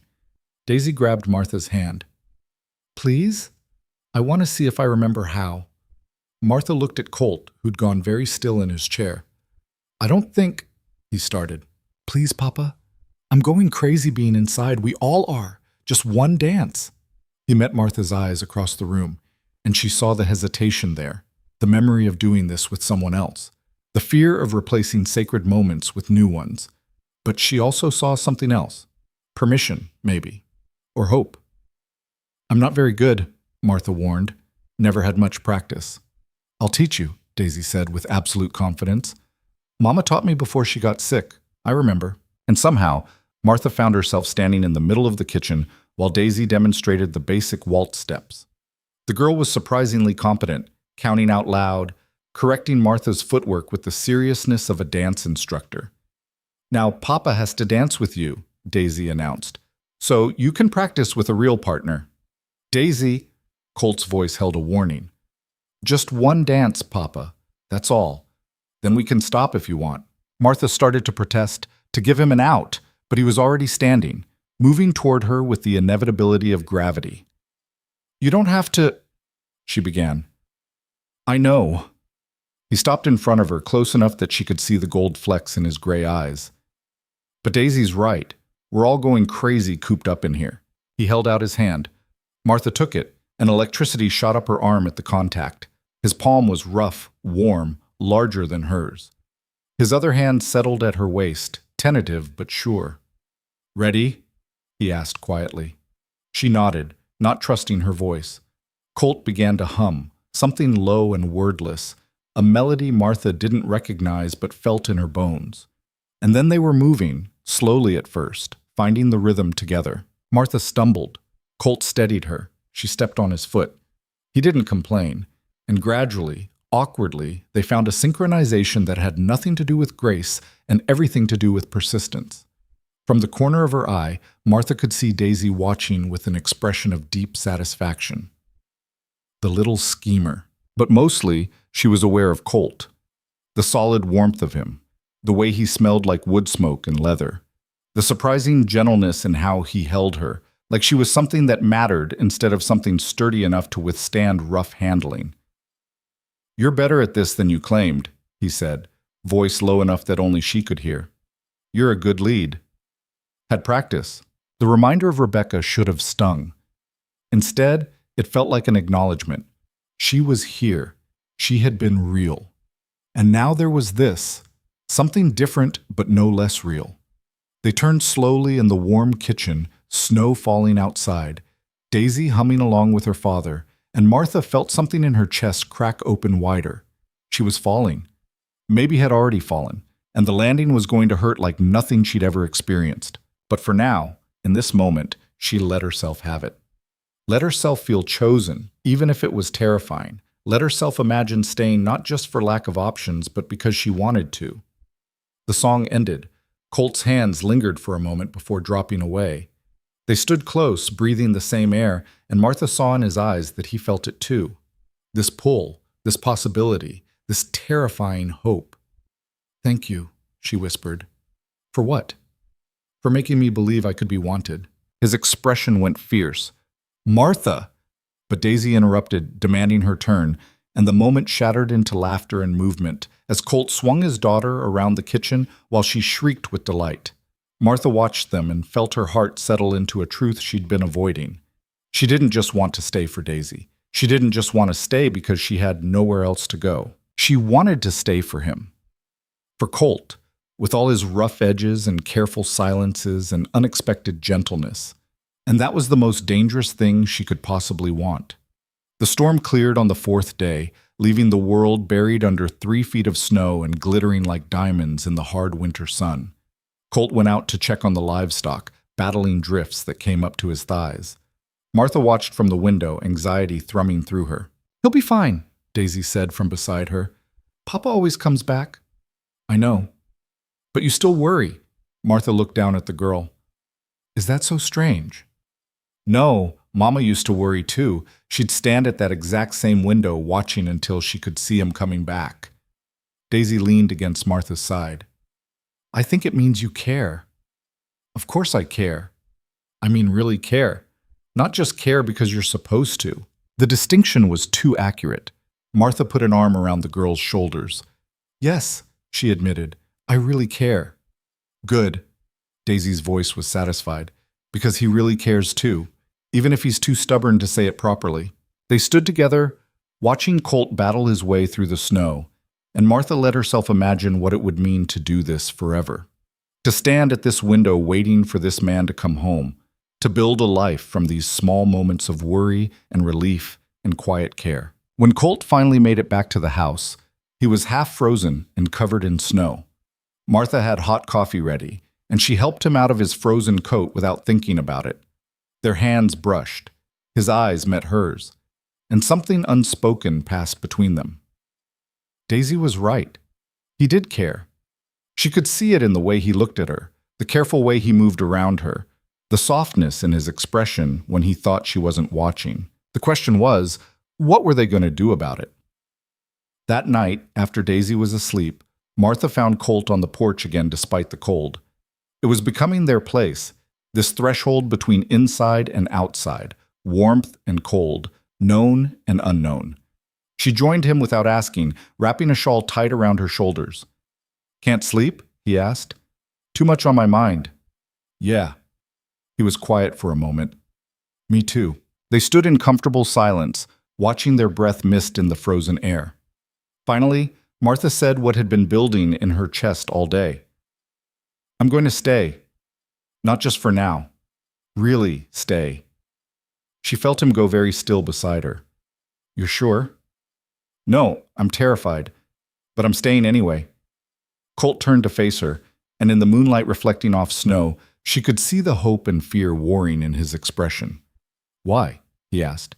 "What changed?" "Nothing changed. Everything changed."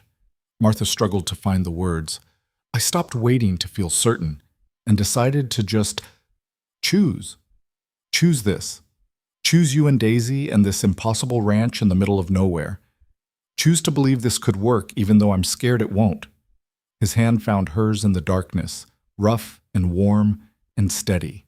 "I'm scared too," he admitted, "of messing this up, of losing you the way I lost Rebecca, of teaching Daisy that love always ends in grief." "Maybe it does." Martha squeezed his hand.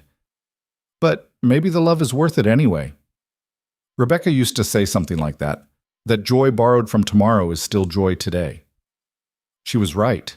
Colt pulled her closer, and Martha let herself lean into his warmth. They stood like that for a long time, holding each other against the cold and the fear and the terrible possibility of happiness. "I don't know how to do this," he said finally, "how to love someone again without it being a betrayal. You don't have to forget her to make room for me." "I know, but it feels wrong sometimes. Feeling happy, moving forward. Grief and joy can exist at the same time," Martha said quietly. "You taught me that. Watching you with Daisy. You're sad about what she lost, but you're still present for what she has." He made a sound that might have been a laugh or a sob. "When did you get so wise?" "I'm not wise. I'm just tired of running from things that scare me." Colt pulled back enough to look at her face, his hand coming up to cup her cheek. "Martha Doyle," he said softly, "you are the bravest person I know." Then he kissed her. It was gentle, tentative, asking permission even as it took it. His lips were cold from the night air but warmed quickly. Martha's eyes closed and she let herself feel it, the press of his mouth against hers, the scrape of his stubble, the sheer solidness of him. It wasn't her first kiss, but it felt like it. Like everything before had been practice, and this was the real thing. When they pulled apart, both breathing hard, Colt rested his forehead against hers. "Tell me this is real," he whispered. "Tell me I'm not making this up." "It's real." Martha's hands were fisted in his shirt, holding on like he might disappear. "We're real."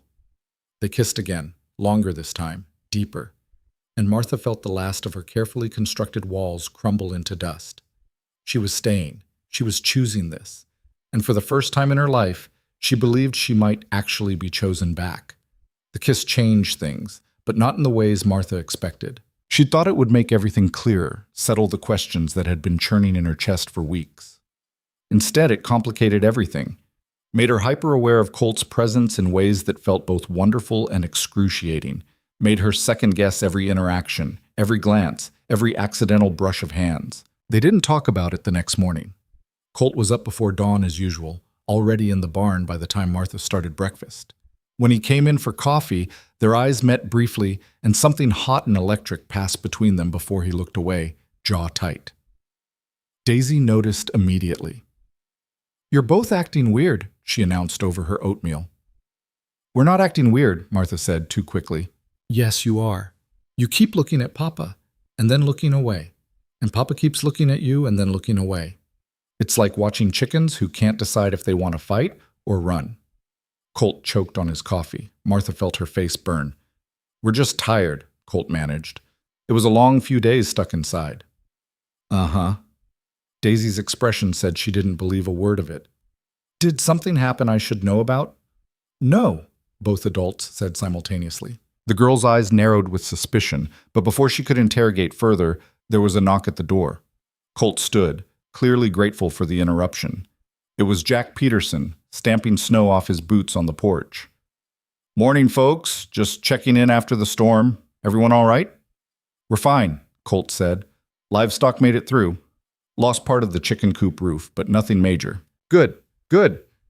Jack's eyes moved past Colt to where Martha stood in the kitchen, and something shifted in his expression.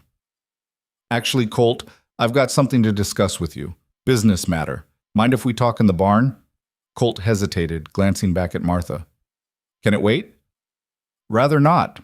Won't take long." They left, and Martha watched through the window as the two men walked toward the barn, Jack talking animatedly, Colt's posture stiff. Something about it made her uneasy. "Mr. Peterson looks excited," Daisy observed. "That's usually not good. He only gets excited about two things, making money or causing trouble. That's not very charitable."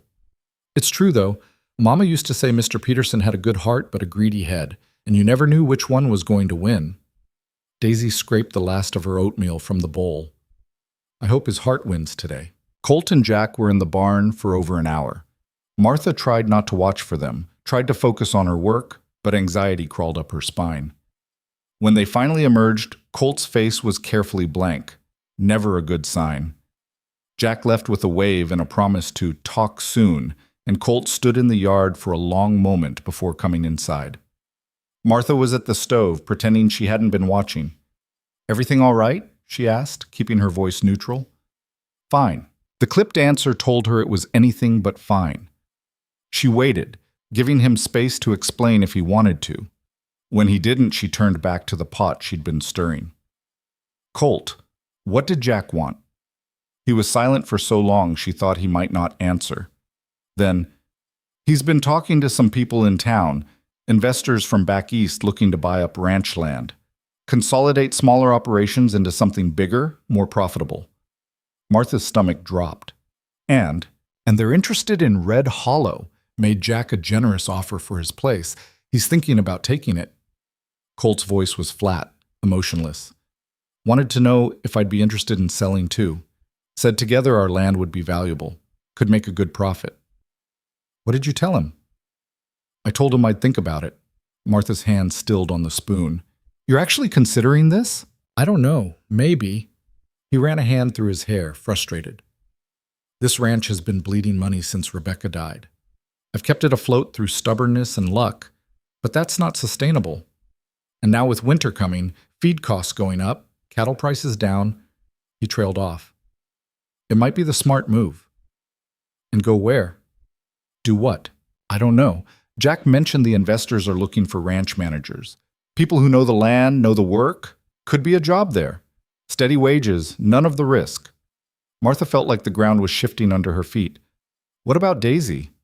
"What about her? Kids adapt. She'd have a more stable life.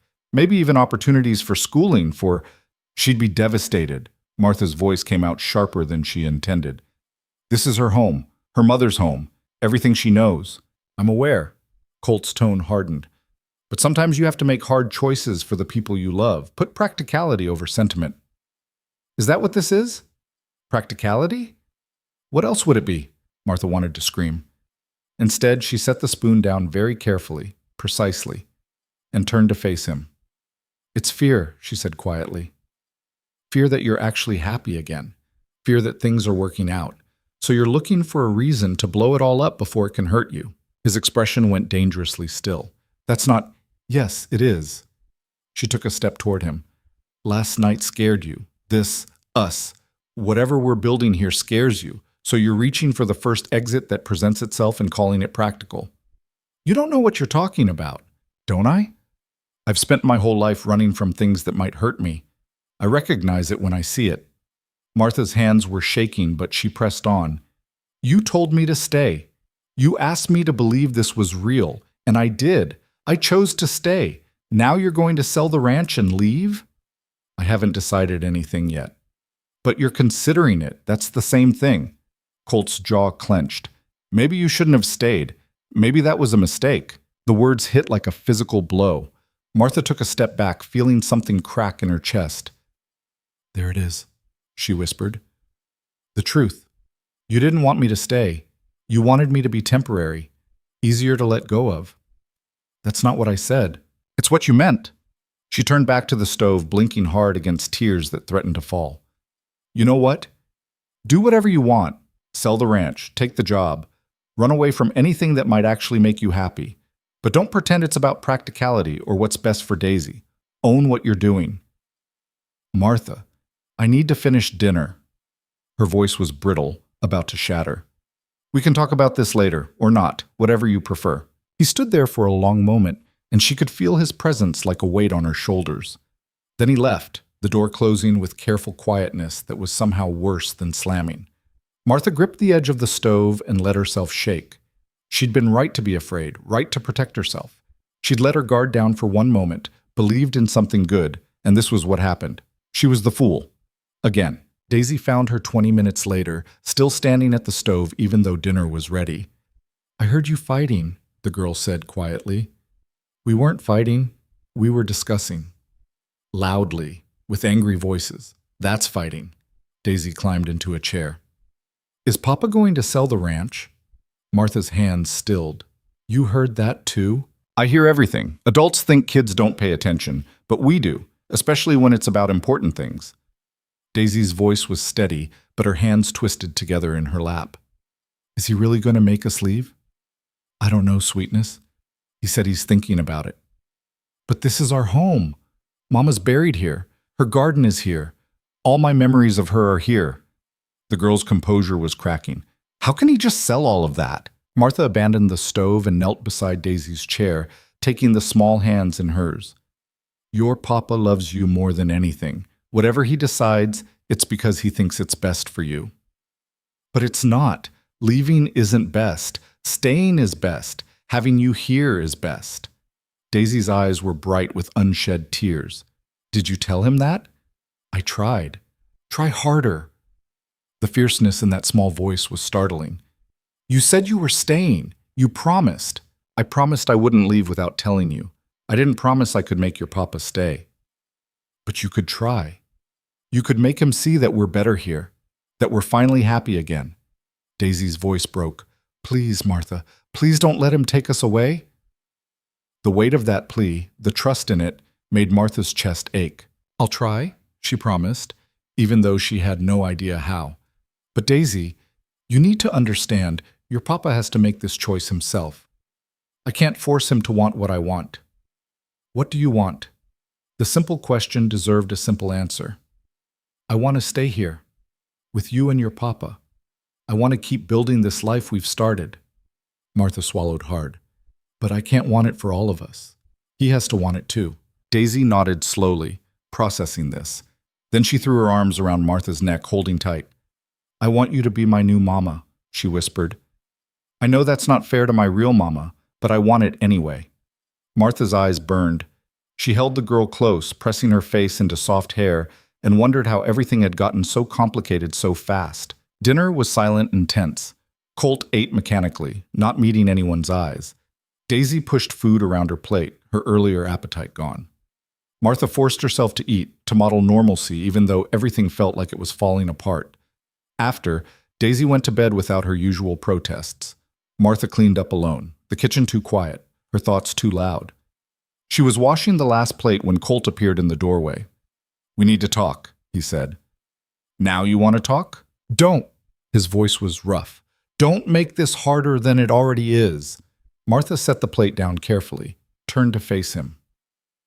What do you want me to say, Colt? That I understand? That I support whatever decision you make? I can't do that. I'm not asking you to understand, I'm asking you to listen. Fine, I'm listening. He moved into the kitchen, restless energy in every line of his body. This ranch has been in my family for 2 generations. My father built it from nothing, and I've spent my whole adult life trying to keep it going. When Rebecca was alive, it made sense. We had plans, expand the herd, build up the house, maybe bring in hired help as we grew. But then she died, and all those plans died with her. So you gave up. No, I survived. There's a difference. His eyes were fierce. I kept this place running through sheer force of will, for Daisy. So she'd have something solid, something permanent. But I'm tired, Martha. Bone tired. And the thought of another winter, another year of barely scraping by, of putting everything into this land and getting nothing back. He stopped, jaw working. Maybe it's time to admit defeat. Or maybe it's time to ask for help. I don't need... Yes, you do. Everyone does. But you're too proud to admit it. Martha crossed her arms. You've been doing this alone for 3 years. Alone with a child to raise and grief to carry and a ranch to run. Of course you're tired. Anyone would be. What are you suggesting? I'm suggesting that things are different now. You're not alone anymore. She took a breath. I'm here. I can help. Not just with the house and Daisy, but with the ranch. I can learn. I'm strong. I can work. I know you can. That's not the point. Then what is the point? Colt's hands clenched at his sides. The point is, I can't ask you to tie yourself to a failing operation. Can't ask you to pour your life into something that might collapse anyway. You're not asking. I'm offering. Why? Why would you do that? The question hung between them, heavy with implications. Martha could lie, could say it was just about Daisy, about having a home, about practical considerations. But she was tired of lying, tired of protecting herself with half-truths. Because I love you, she said simply. The words fell into the silence like stones into water, rippling outward. Colt went very still. Martha, I love you, she repeated, stronger now. And I love Daisy, and I love this ranch even though it's half falling apart and bleeding money. I love the work and the challenge and the possibility of building something real. And if you sell it and walk away, you're not just giving up on the ranch, you're giving up on us. That's not fair. It's completely fair. You asked me to stay. You asked me to believe in this, and I did. Now I'm asking you to do the same.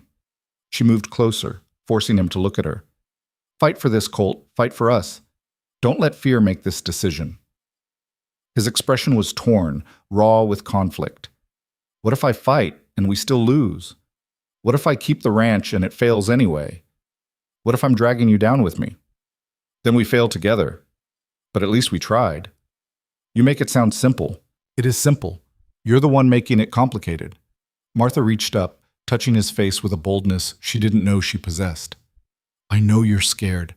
I know losing Rebecca broke something in you, but you can't let that break define the rest of your life.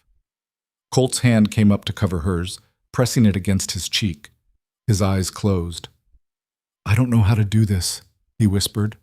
How to let someone in again. How to hope without it destroying me. You start by making the choice. Then you figure out the rest as you go. What if I make the wrong choice? What if you make the right one? He opened his eyes, and the vulnerability there made her chest ache. I'm terrified of losing you, he admitted, of having this and then watching it disappear. I'm terrified too, but I'm here anyway. She stepped closer until they were almost touching. Be here with me. Choose this. Choose us. For a long moment, he just looked at her. Then he pulled her close, burying his face in her hair, holding on like she was the only solid thing in a tilting world. I don't deserve you, he said against her temple. Probably not, but you've got me anyway. A sound that might have been a laugh escaped him. They stood like that, wrapped around each other in the quiet kitchen, and Martha felt some of the tension drain from his body. I'll tell Jack no, Colt said finally. Tell him the ranch isn't for sale. Relief flooded through her. You're sure? No, but I'm doing it anyway. He pulled back enough to look at her face. Because you're right. I was running, looking for an excuse to bolt before this could hurt me. But running didn't save me from grief before, and it won't now. So you'll stay? We'll stay? We'll stay. His hand came up to cup her face. And we'll figure out how to make this work. Together. Martha felt tears slip down her cheeks. Colt wiped them away with his thumb, gentle despite the roughness of his hands. I love you too, he said quietly. I've been trying not to. Trying to keep my distance. But I love you, Martha Doyle. And that terrifies me more than anything. She kissed him then, pouring everything she felt into it. Relief and hope and fear and love all tangled together. He kissed her back with an intensity that made her dizzy, like he was trying to memorize the taste of her, the feel of her, the realness of this moment. When they pulled apart, both breathing hard, Colt rested his forehead against hers. We should probably tell Daisy, he said, before she figures it out herself and feels left out. She already knows. Of course she does. A smile tugged at his mouth. That child is too smart for anyone's good. She gets it from both her parents. The casual inclusion of Martha in that statement, the acknowledgement of what she was becoming to Daisy, made Colt's expression soften into something tender. Yeah, he said simply. I suppose she does. They stood together in the warm kitchen, holding each other, and Martha felt the future solidify into something real and possible. The next morning, Jack Peterson returned. Martha watched from the window as he rode up, her stomach tight with anxiety. But Colt went out to meet him with steady purpose, and whatever he said made Jack's face fall. The conversation was brief. Jack tried to argue. Martha could see it in his gestures, in the way he leaned forward urgently, but Colt shook his head, firm and final. Eventually Jack rode away, shoulders slumped with disappointment. Colt came back inside and pulled Martha into a quick, fierce kiss. It's done, he said. I told him no. Told him the ranch isn't for sale at any price. How did he take it? Not well. Tried to convince me I was making a mistake, said I'd regret passing up this opportunity. Colt shrugged. Maybe I will, but I'll regret selling more. Daisy appeared in the doorway, still in her nightgown. Did you tell Mr. Peterson to go away? I did. Good. She climbed into a chair. I didn't want to move. I like it here. I know you do. Colt sat down across from his daughter. And you should know Martha's going to be staying, not just as help, as family. Daisy's eyes went wide. Really? You mean it? I mean it. The girl looked between them, joy dawning on her face. So Martha's going to be my new mama? Colt hesitated, glancing at Martha. She understood the question beneath the question. Was it too soon, too presumptuous, too much? But Daisy was looking at her with such hope, such certainty, that Martha couldn't bring herself to complicate it. If you want me to be, she said softly, I'd be honored. Daisy launched herself out of the chair and into Martha's arms, nearly knocking her over. Yes, I want you to be my mama, my second mama, because my first mama will always be my first mama, but you can be my now mama. The logic was childish, but the sentiment was clear. Martha held the girl tight, tears pricking her eyes again. You're now mama, she repeated. I like that. Colt watched them with an expression Martha couldn't quite read. Grief and joy and gratitude all mixed together. She reached out a hand to him, and he took it, squeezing tight. They sat like that for a long moment, the three of them connected, and Martha felt something settle in her chest. This was family. Complicated and imperfect and built from broken pieces, but family nonetheless. The moment was shattered by a knock at the door. Colt frowned. Jack again? But when he opened it, it wasn't Jack Peterson standing on the porch. It was a woman. Tall, elegant, dressed in clothing that spoke of money and taste. Dark hair perfectly arranged, posture impeccable. She looked at Colt with a smile that didn't quite reach her eyes. Hello, Colt, she said, her voice smooth and cultured. It's been a long time. Colt had gone very still. Vivian. The woman's gaze moved past him to where Martha stood in the kitchen, still holding Daisy. Her smile sharpened. Aren't you going to invite me in? She asked. We have so much to discuss. And Martha felt the ground shift beneath her feet again, felt the fragile happiness they'd just claimed start to crack. Because she recognized that look in the woman's eyes. Recognition and assessment and dismissal all at once. This woman looked at Martha and saw exactly what the world always saw. Someone temporary. Someone replaceable. Someone who didn't belong. Colt stood frozen in the doorway, clearly thrown by this unexpected arrival. The woman, Vivian, stepped past him without waiting for an invitation, bringing with her the scent of expensive perfume and the unmistakable air of someone used to getting what she wanted. "My, this place hasn't changed much," she said, looking around the kitchen with a critical eye. "Still as rustic as I remember." "What are you doing here, Vivian?" Colt's voice was tight. "Can a neighbor drop by to say hello?" She turned that sharp smile on Martha. "Though I see you've made some changes. New help?" The word help was delivered with just enough emphasis to sting. Martha straightened, lifting her chin. "I'm Martha Doyle." "How nice." Vivian's gaze raked over her, taking in the worn dress, the apron, the work-roughened hands. "I'm Vivian Cross. I own the property to the east.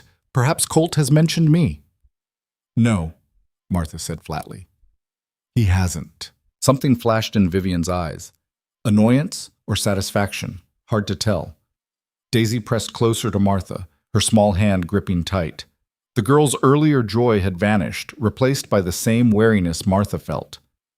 "Well," Vivian said, turning back to Colt, "I suppose we have some catching up to do, in private, if you don't mind." Colt's jaw tightened. "Anything you have to say, you can say here." "Really? In front of the help and the child?" "Martha isn't help. She's—" He stopped, struggling for words. "I'm family," Martha finished, her voice steady even though her heart was racing. Vivian's eyebrows rose. "My, that was quick. Rebecca's barely been gone 3 years, and you've already replaced her." The room went cold. Colt's expression turned dangerous. "Get out." "Oh, don't be dramatic. I'm just being honest. Someone has to be." Vivian settled into a chair uninvited. "Now, shall we discuss business? I have a proposition that I think you'll find very interesting." And Martha knew, with sinking certainty, that whatever this woman wanted, it was going to threaten everything they'd just fought to build. The battle for Red Hollow Ranch wasn't over. It had just begun. Vivian Cross didn't move from the chair despite Colt's order to leave. She simply crossed her legs, smoothed her expensive skirt, and looked at him with the patience of someone who knew she held better cards. "I said get out," Colt repeated, his voice low and dangerous. "And I said we need to talk business.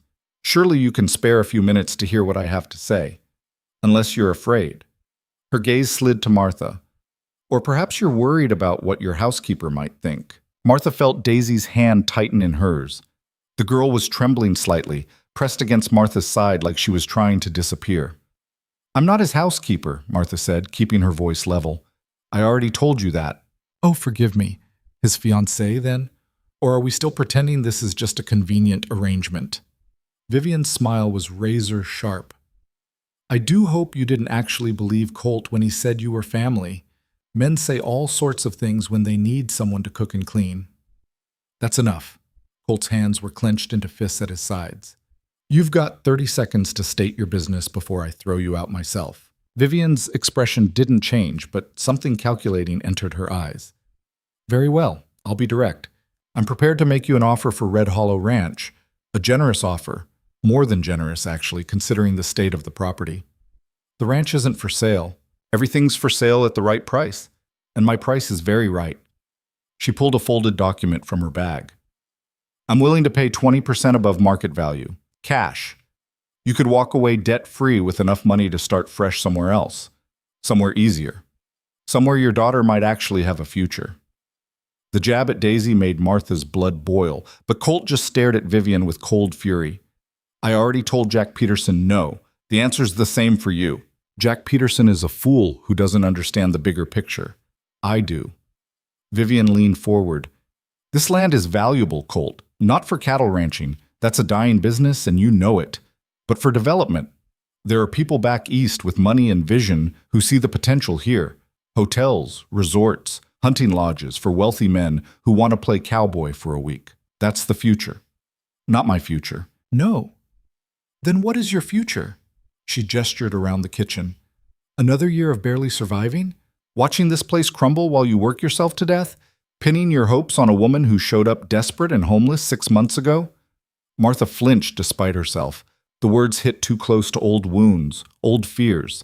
Colt took a step toward Vivian, his voice dropping to something dangerous.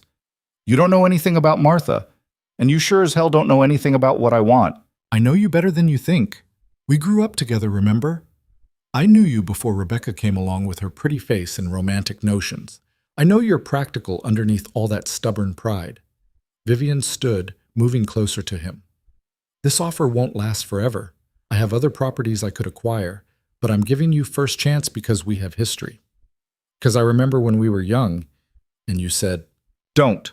The word cracked like a whip. Don't bring up things that were said 20 years ago by stupid kids who didn't know any better. Something flickered in Vivian's face, hurt, maybe, or anger at being dismissed, but she covered it quickly with that cool smile. Fine, I'll keep this purely professional. She set the document on the table. The offer's there, look it over. Think about it rationally instead of emotionally. Think about what's actually best for your daughter instead of what your grief-addled heart wants to believe. She walked to the door, paused, and looked back at Martha with undisguised contempt. A word of advice, dear. Men like Colt don't marry women like you. They hire them. And when something better comes along, something that fits their actual station in life, they replace them. You're convenient now, but convenience is temporary. Then she was gone, leaving behind the lingering scent of perfume and poison. The silence in the kitchen was suffocating. Daisy was crying quietly against Martha's side. Colt stood frozen, staring at the closed door with an expression Martha couldn't read. She wanted to say something, wanted to break the tension, but her throat was closed around all the things Vivian had said. All the fears Martha had been trying to push down came rushing back. Convenient, temporary, replacement. Martha, Colt started. I need some air. She gently extracted herself from Daisy, handed the girl to her father, and walked out the back door before either of them could stop her. Outside, the cold hit her like a slap, but she welcomed it. Welcomed anything that might numb the ache in her chest. She walked toward the barn, not really seeing where she was going, just needing distance from that kitchen and those words, and the terrible question Vivian had planted in her mind. Was she just convenient? Was that all this was? Colt had said he loved her, had asked her to stay. But Vivian was right about one thing. Martha had shown up desperate and homeless. She'd been the only one to answer the advertisement. She'd been available and willing and sturdy enough to survive. But was she actually wanted, or just useful? Martha. She turned to find Colt standing a few feet away. He must have followed her out. Go back inside, she said. Daisy needs you. She's fine. She knows where we are. He moved closer. Talk to me. About what? About how a woman I've never met just walked into our kitchen and reduced me to hired help? About how she's probably right, and I've been fooling myself into thinking I could actually belong here. She's not right. Isn't she? Martha's voice cracked. I am convenient, Colt.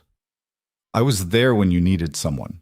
I fit a requirement, and now someone better is offering you actual money, actual stability, actual misery, Colt interrupted. That's what Vivian is offering. A pile of cash and a lifetime of regret. You don't know that. Yes, I do. He closed the distance between them, his hands gripping her shoulders.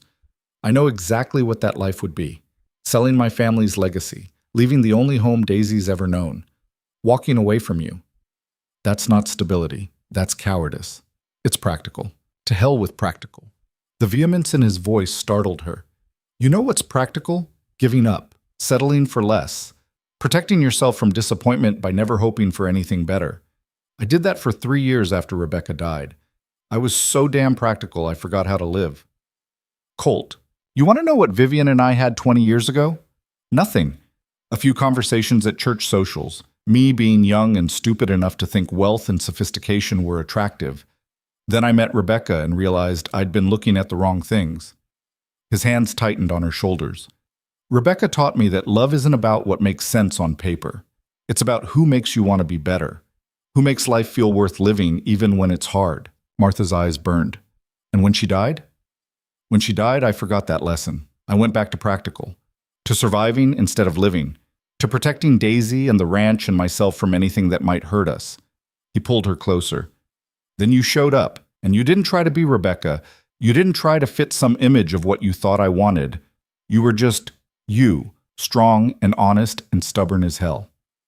Sturdy, Martha said bitterly. No, strong. There's a difference. His voice softened. Vivian was right about one thing.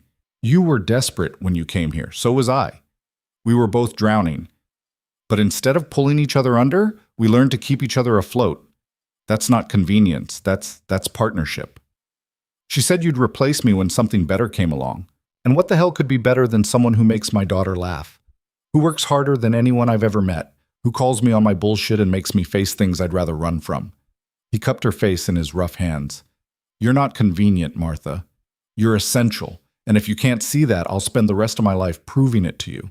The tears came then, hot and unstoppable. Martha pressed her face against his chest and let herself break a little. Let out the fear and doubt and old pain that Vivian's words had dredged up. Colt held her, one hand stroking her hair, murmuring things that might have been words or might have been just sounds of comfort. And slowly, the storm in Martha's chest began to settle. I'm sorry, she said finally, pulling back to wipe her eyes.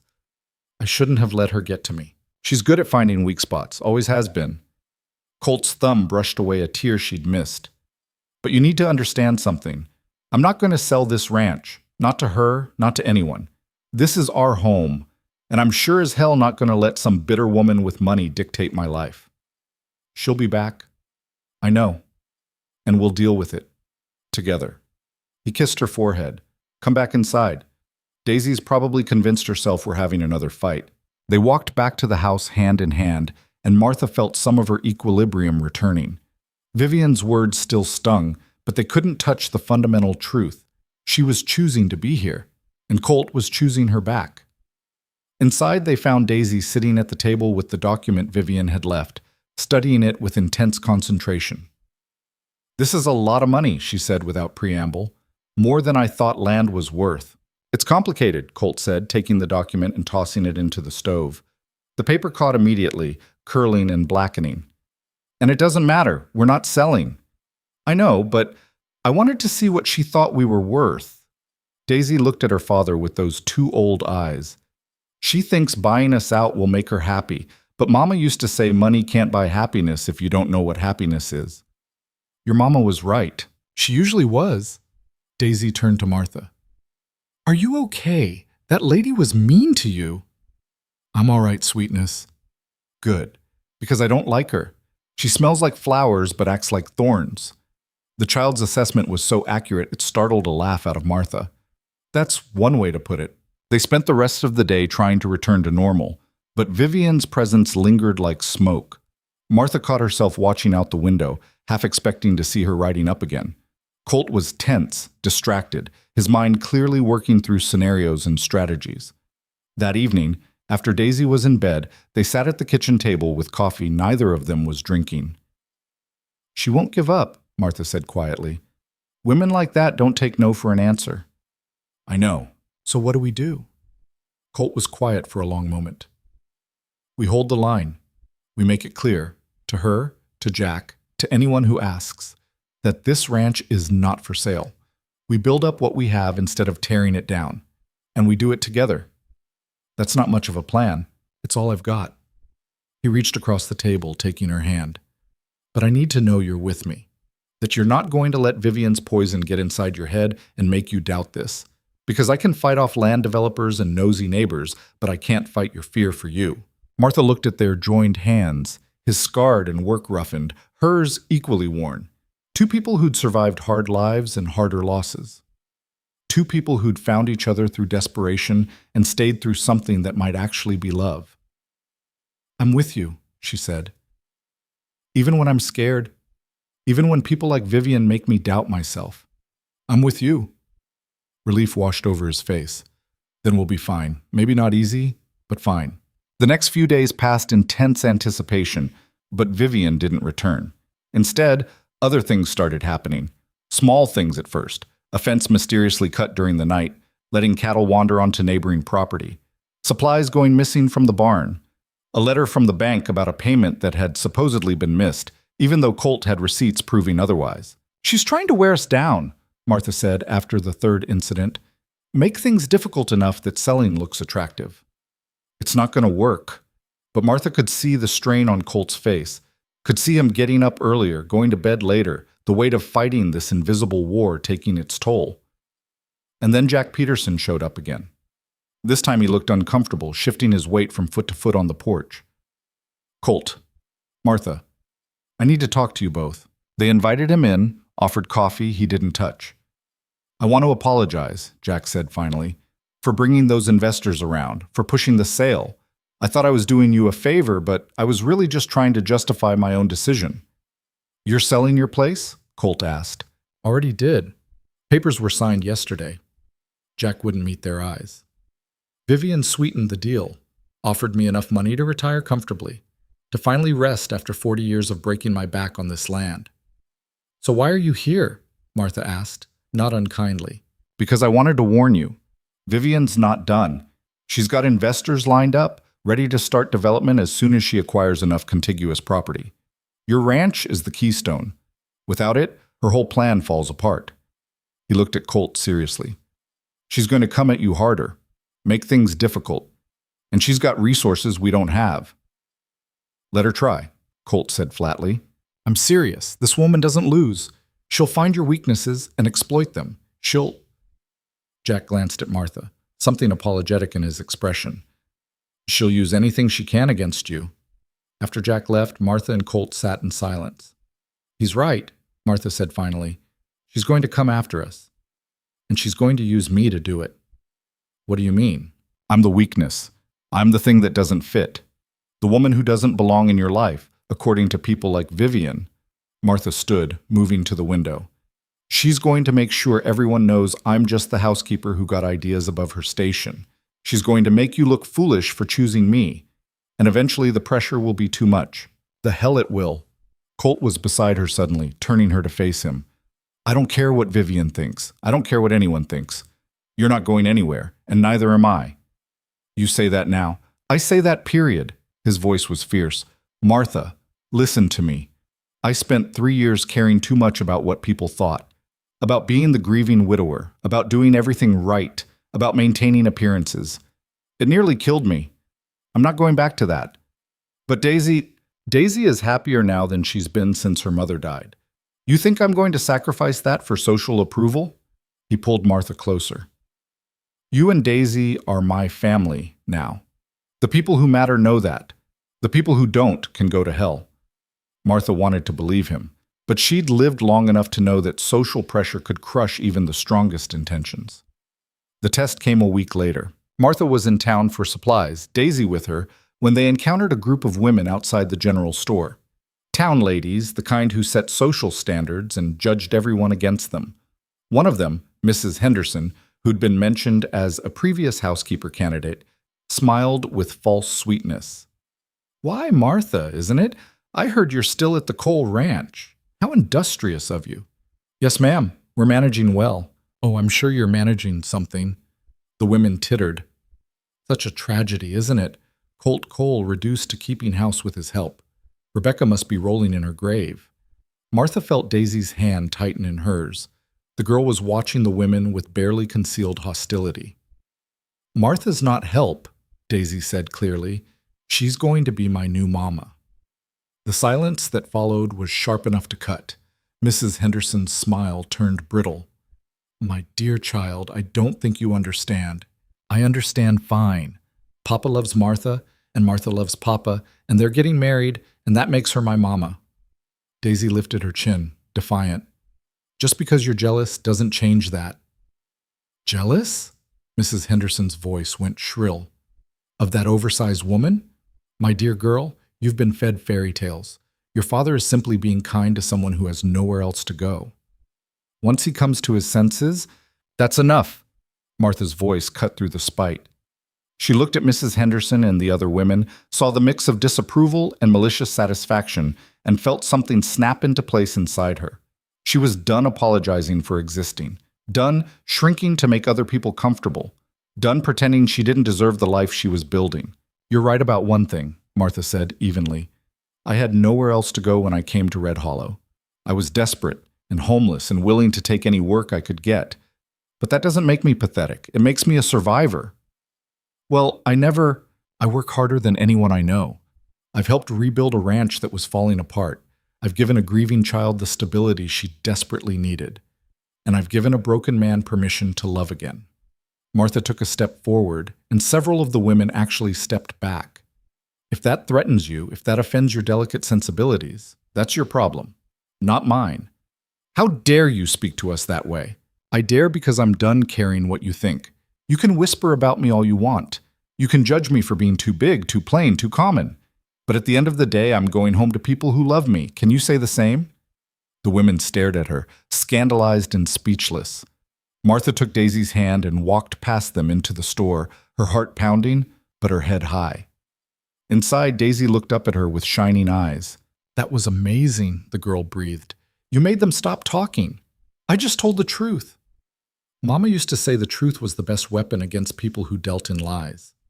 Daisy hugged Martha's waist. "I'm glad you're going to be my now, Mama. You're brave." Martha's eyes stung. She knelt down, cupping Daisy's face. "You were brave too, standing up for me like that. We're family. Family protects each other." It was stated as simple fact. That's what Mama always said. They finished their shopping quickly, but word of the confrontation spread faster than prairie fire. By the time they got back to the ranch, Colt already knew. "Jack rode by, said you caused quite a scene in town." He was trying not to smile. "I may have been a bit direct with Mrs. Henderson. Daisy said you were magnificent."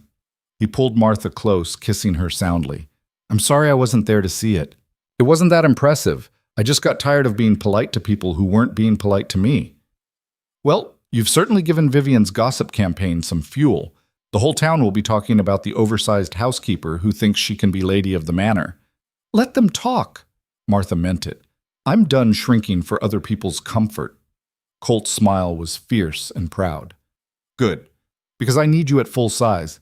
Half of you wouldn't be nearly enough." That night, as Martha lay in bed, she thought about the journey that had brought her here. 6 months ago, she'd been desperate and alone, willing to disappear into the wilderness just to survive. She'd expected nothing, hoped for nothing, braced herself for nothing but work and loneliness. Instead, she'd found a home, a family, a man who saw her as essential instead of convenient, a child who chose her as a second mother, a purpose that went beyond mere survival. And she'd found herself. The version of Martha Doyle who didn't apologize for taking up space, who fought for what she wanted instead of accepting whatever scraps the world offered, who believed, finally, that she deserved to be chosen. The transformation wasn't complete. She still had moments of doubt, still heard Vivian's poison in her head sometimes, but she was learning to silence those voices with truth. She was wanted. She was loved. She belonged. 2 weeks later, Vivian made her final move. She showed up at the ranch with a lawyer, official documents, and an ultimatum. "I'm prepared to file a formal complaint with the territorial court," she announced, all pretense of friendliness gone, claiming that this property is being mismanaged, that it poses a danger to surrounding properties due to negligence, that a competent owner needs to be installed for the good of the community. Colt stared at her. "You can't be serious." "I'm completely serious. I have documented evidence of fence breaks, wandering cattle, property damage. A judge will have no choice but to order an investigation. And once they see the state of this place," she gestured around dismissively, "well, let's just say foreclosure is a real possibility." "That's a lie. This ranch is in better shape now than it's been in 3 years. Says you. But will a judge believe the word of a grief-stricken widower and his housekeeper? Vivian's smile was poisonous. Or will he believe a respected landowner with documentation and community support? Martha felt cold rage building in her chest. This woman was trying to steal their home through legal manipulation, and she might actually succeed. "What do you want?" Martha asked quietly. "What I've wanted all along. Sell me the ranch. I'll make it worth your while. You can take the money and start fresh somewhere you might actually be respected." Vivian looked between them. "Or you can fight this and lose anyway. Your choice." Before Colt could respond, Martha stepped forward. "No," she said simply. Vivian's eyebrows rose. "Excuse me? I said no. We're not selling, and we're not backing down from your threats." Martha's voice was steady, certain. "You can file whatever complaints you want. You can drag us through court. You can turn the whole town against us. We're not leaving." You have no idea who you're dealing with. I know exactly who I'm dealing with, a woman who's so desperate to get what she wants that she'll destroy other people to do it. A woman who measures worth in money and social standing instead of things that actually matter. Martha took another step forward, and something in her expression made Vivian step back.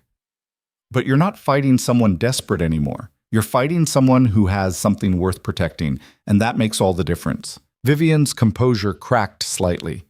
You think you can win against me? You're nothing, a nobody from nowhere with delusions of grandeur. Maybe, but I'm a nobody who knows how to fight, who's survived worse than you can imagine, who's learned that the only way through fear is straight ahead. Martha glanced at Colt, drew strength from his presence. And I'm not fighting alone. How touching. The help thinks she's a hero. Vivian's voice dripped contempt. Let me tell you what's going to happen. You'll fight for a while, maybe even win a few battles. But eventually, you'll lose. Because people like you always lose to people like me. That's just how the world works. Then maybe it's time the world learned to work differently. The response clearly wasn't what Vivian expected. She stared at Martha for a long moment, then turned to Colt. This is your last chance. Sell now on my terms or face the consequences. Colt moved to stand beside Martha, his hand finding hers. Get off my property, he said quietly, and don't come back. Vivian's face went rigid with fury. You'll regret this, both of you. Maybe, Colt said, but we'll regret it together. Now leave. Vivian and her lawyer left in a storm of threats and legal jargon. As their carriage disappeared down the road, Martha felt the adrenaline drain from her body, leaving her shaky. That was either very brave or very stupid, Colt said. Probably both. He pulled her close, holding tight. We're going to have a fight on our hands. I know. Could lose everything. I know that too. Martha looked up at him. But at least we'll lose it standing up instead of giving it away lying down. A smile tugged at his mouth. Rebecca would have liked you. You think? I know. She always said the world needed more women willing to fight instead of just endure. His expression grew serious. But Martha, Vivian wasn't bluffing about the legal action. This could get ugly. Let it get ugly. I'm tired of pretty lies and polite cruelty. Martha squared her shoulders. We'll document everything, show the improvements we've made, get character witnesses if we need to, fight this properly. That's my girl. Over the next month, they prepared for battle. Colt repaired every fence, organized every document, made lists of improvements and repairs. Martha worked with him, learning the business side of ranching, understanding what they were fighting to preserve, and slowly, quietly, support materialized from unexpected places. Jack Peterson, despite having sold his own ranch, showed up to testify that Red Hollow was well managed. Some of the ranch hands from neighboring properties vouched for Colt's work ethic and competence. Even a few of the town ladies, the ones who'd been impressed by Martha's confrontation with Mrs. Henderson, offered quiet support. The hearing, when it came, was tense and formal. Vivian presented her case with polish and confidence. Her lawyer painted a picture of a failing ranch managed by an incompetent widower and his inappropriate housekeeper. But when it was their turn, Martha and Colt presented something else. Evidence of improvement, testimony of hard work, proof that Red Hollow Ranch wasn't just surviving, it was beginning to thrive. And Martha herself took the stand, looking the judge in the eye as she explained exactly who she was and why she was there. I came to this ranch with nothing, she said clearly. No money, no prospects, no reason for anyone to give me a chance. But Colt Cole did, and his daughter did.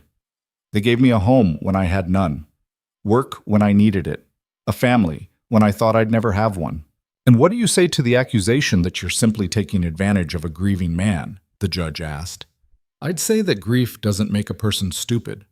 Colt Cole is one of the smartest, strongest people I know. He chose to let me stay. Chose to trust me, chose to build a life with me. And I chose the same. That's not taking advantage. That's two people deciding they're better together than apart. The judge studied her for a long moment. And the ranch itself? Is it being properly maintained? Better than properly. We've made improvements every week, rebuilt what was broken, strengthened what was weak, turned a property that was barely hanging on into something with real potential. Martha leaned forward. Vivian Cross wants this land because she sees dollar signs. We want it because it's our home. There's a difference. In the end, the judge ruled in their favor. The complaint was dismissed, the management of Red Hollow Ranch was validated, and Vivian's legal maneuvering fell apart. They won. Walking out of the courthouse, Martha felt lighter than she had in months. Colt's arm around her shoulders, Daisy's hand in hers. They faced a future that was suddenly impossibly open. "She'll try something else," Martha said. "Vivian doesn't strike me as someone who accepts defeat gracefully." "Probably, but we'll handle it." Colt stopped, turning to face her fully. "Actually, I was thinking we should make things more official. Give Vivian even less room to attack." Martha's heart skipped. "What do you mean?" "I mean, marry me." He said it simply, directly. "Not because it's strategic or because it'll look good to the judge or because we need to prove anything to anyone. Just because I love you and I want to spend the rest of my life with you." Tears pricked Martha's eyes. "That's not much of a proposal." "I know, I'm terrible at this." He took her hand, suddenly uncertain. "But I mean it, Martha. Marry me. Be my wife, not just in practice but in truth. Be Daisy's mother for real. Build this life with me." She looked at this man who'd given her everything she'd stopped believing she could have. Home, family, love, the chance to be more than she'd ever imagined. "Yes," she whispered. "Yes, I'll marry you." Daisy shrieked with joy, throwing her arms around both of them. People on the street stared at the scene. The big cowboy, the large woman, the ecstatic child, all wrapped around each other in the middle of town. But Martha didn't care. Let them stare, let them judge, let them whisper. She'd finally found where she belonged. The wedding was small and simple, held at the ranch on a cold December morning. Just family and the few friends who mattered. No fancy dress, no elaborate ceremony, just Martha in her best dress, Colt in a clean shirt, and Daisy standing between them with flowers from Rebecca's garden carefully pressed for the occasion. Jack Peterson served as witness. The local minister performed the ceremony with warmth and brevity. And when Colt kissed his new wife, Daisy cheered so loudly that the horses in the barn whinnied in response. Afterward, they had a simple meal around the kitchen table. The same table where Martha had served her first dinner, where Daisy had tested her, where Colt had slowly learned to trust again. "To new beginnings," Jack toasted, raising his glass. "To family," Daisy corrected, "the kind you choose, not just the kind you're born with." They drank to that, and Martha felt the weight of her old life finally lift. She'd spent so long believing she was only worth what she could do for others, that her value was in utility, in being sturdy and uncomplaining and convenient. But Colt had taught her something different. He'd shown her that strength wasn't the same as being unbreakable, that being chosen was about being seen, really seen, for exactly who you were. And Daisy had taught her that family wasn't about blood or biology. It was about who showed up, who stayed, who fought for you when things got hard. That evening, after Daisy was asleep and the house was quiet, Martha and Colt stood on the porch together. Their porch now. Their home. Their future. "I keep thinking about what Vivian said," Martha admitted, "about how women like me don't end up with men like you." "Women like you?" Sturdy, plain, the practical choice. Colt turned her to face him, his hands gentle on her shoulders. "You want to know what I see when I look at you?" he asked. "I see a woman who crossed half a continent to start over, who took a chance on a broken family and helped us heal, who stands up to bullies and fights for what matters and doesn't back down even when she's scared." He kissed her softly. "I see someone extraordinary who the world tried to convince was ordinary. And I see the best choice I ever made." Martha's throat tightened. "Even with all the trouble I brought, Vivian wouldn't have come after you if I hadn't been here." Vivian would have found some excuse eventually. That's who she is. Someone who takes what she wants regardless of who it hurts. Colt pulled her closer. "But you know what stopped her? Not money or lawyers or social standing. It was you. Standing up and refusing to be reduced to nothing. Refusing to let her rewrite your worth." "I had a good teacher." "No. You had courage you didn't know you possessed." He rested his forehead against hers. "You taught me something too. That loving again doesn't erase what came before. That there's room in a heart for both grief and joy. That moving forward isn't the same as forgetting." They stood together in the cold night, Two people who'd found each other through desperation and stayed through something far more powerful. The wind carried the scent of snow and wood smoke and possibility. Spring came, as it always did, with mud and melting snow and the slow greening of the world. Martha worked alongside Colt to expand the herd, repair winter damage, plant a larger garden. Daisy grew like a weed, all long limbs and endless questions. And one morning, Martha woke to realize something fundamental had changed. She no longer thought of herself as temporary, no longer waited for the other shoe to drop, for someone to realize she didn't belong and send her away. This was her home. These were her people. This was her life. Not because she'd made herself small enough to fit into someone else's expectations, but because she'd finally stood at her full height and demanded to be seen. Vivian Cross eventually moved on to other projects, other acquisitions. Her development plans stalled without the Keystone property, and the investors found more cooperative ventures elsewhere. Occasionally, Martha would see her in town, and they'd nod with cold civility, two women who'd fought a war and both survived it. Red Hollow Ranch didn't become wealthy or famous. It remained a working ranch, subject to hard winters and market fluctuations and all the challenges of frontier life. But it thrived in ways that mattered more than money. Daisy grew up knowing she was loved by two mothers, one who'd given her life and one who'd chosen to be part of it. She learned that family was built through showing up, through fighting for each other, through refusing to let the world's cruelty define your worth. And Martha? She learned that being overlooked by the world didn't mean being worthless. It meant the world was looking at the wrong things. She'd come to Montana believing she had nothing to offer but hard work and desperation. She'd discovered she had so much more: courage, resilience, the capacity to love and be loved in return, the strength to stand up for herself and the people she cared about. She'd been chosen not because she was convenient or desperate or the only option available, but because she was exactly who Colt and Daisy needed. Someone who understood loss but hadn't let it destroy her. Someone who knew how to fight for what mattered. Someone who could look at a broken family and help them build something new without erasing what came before. On a summer evening 2 years after the wedding, Martha stood in Rebecca's old garden, her garden now, though she still thought of it as shared space. The roses climbed their trellis, blooming stubbornly against the harsh Montana sky. Daisy played nearby, reading aloud to her father while he mended tack. This was happiness. Not perfect, not easy, but real. Martha had spent her whole life being told she wasn't enough. Too big, too plain, too ordinary to deserve extraordinary things. She'd believed it for so long that it had become her truth. But standing in that garden, listening to her daughter's voice and feeling her husband's presence, Martha understood something that the Vivians of the world would never grasp. Worth wasn't about fitting into someone else's definition of valuable. It was about knowing your own strength, standing in your own space, refusing to apologize for taking up room in the world.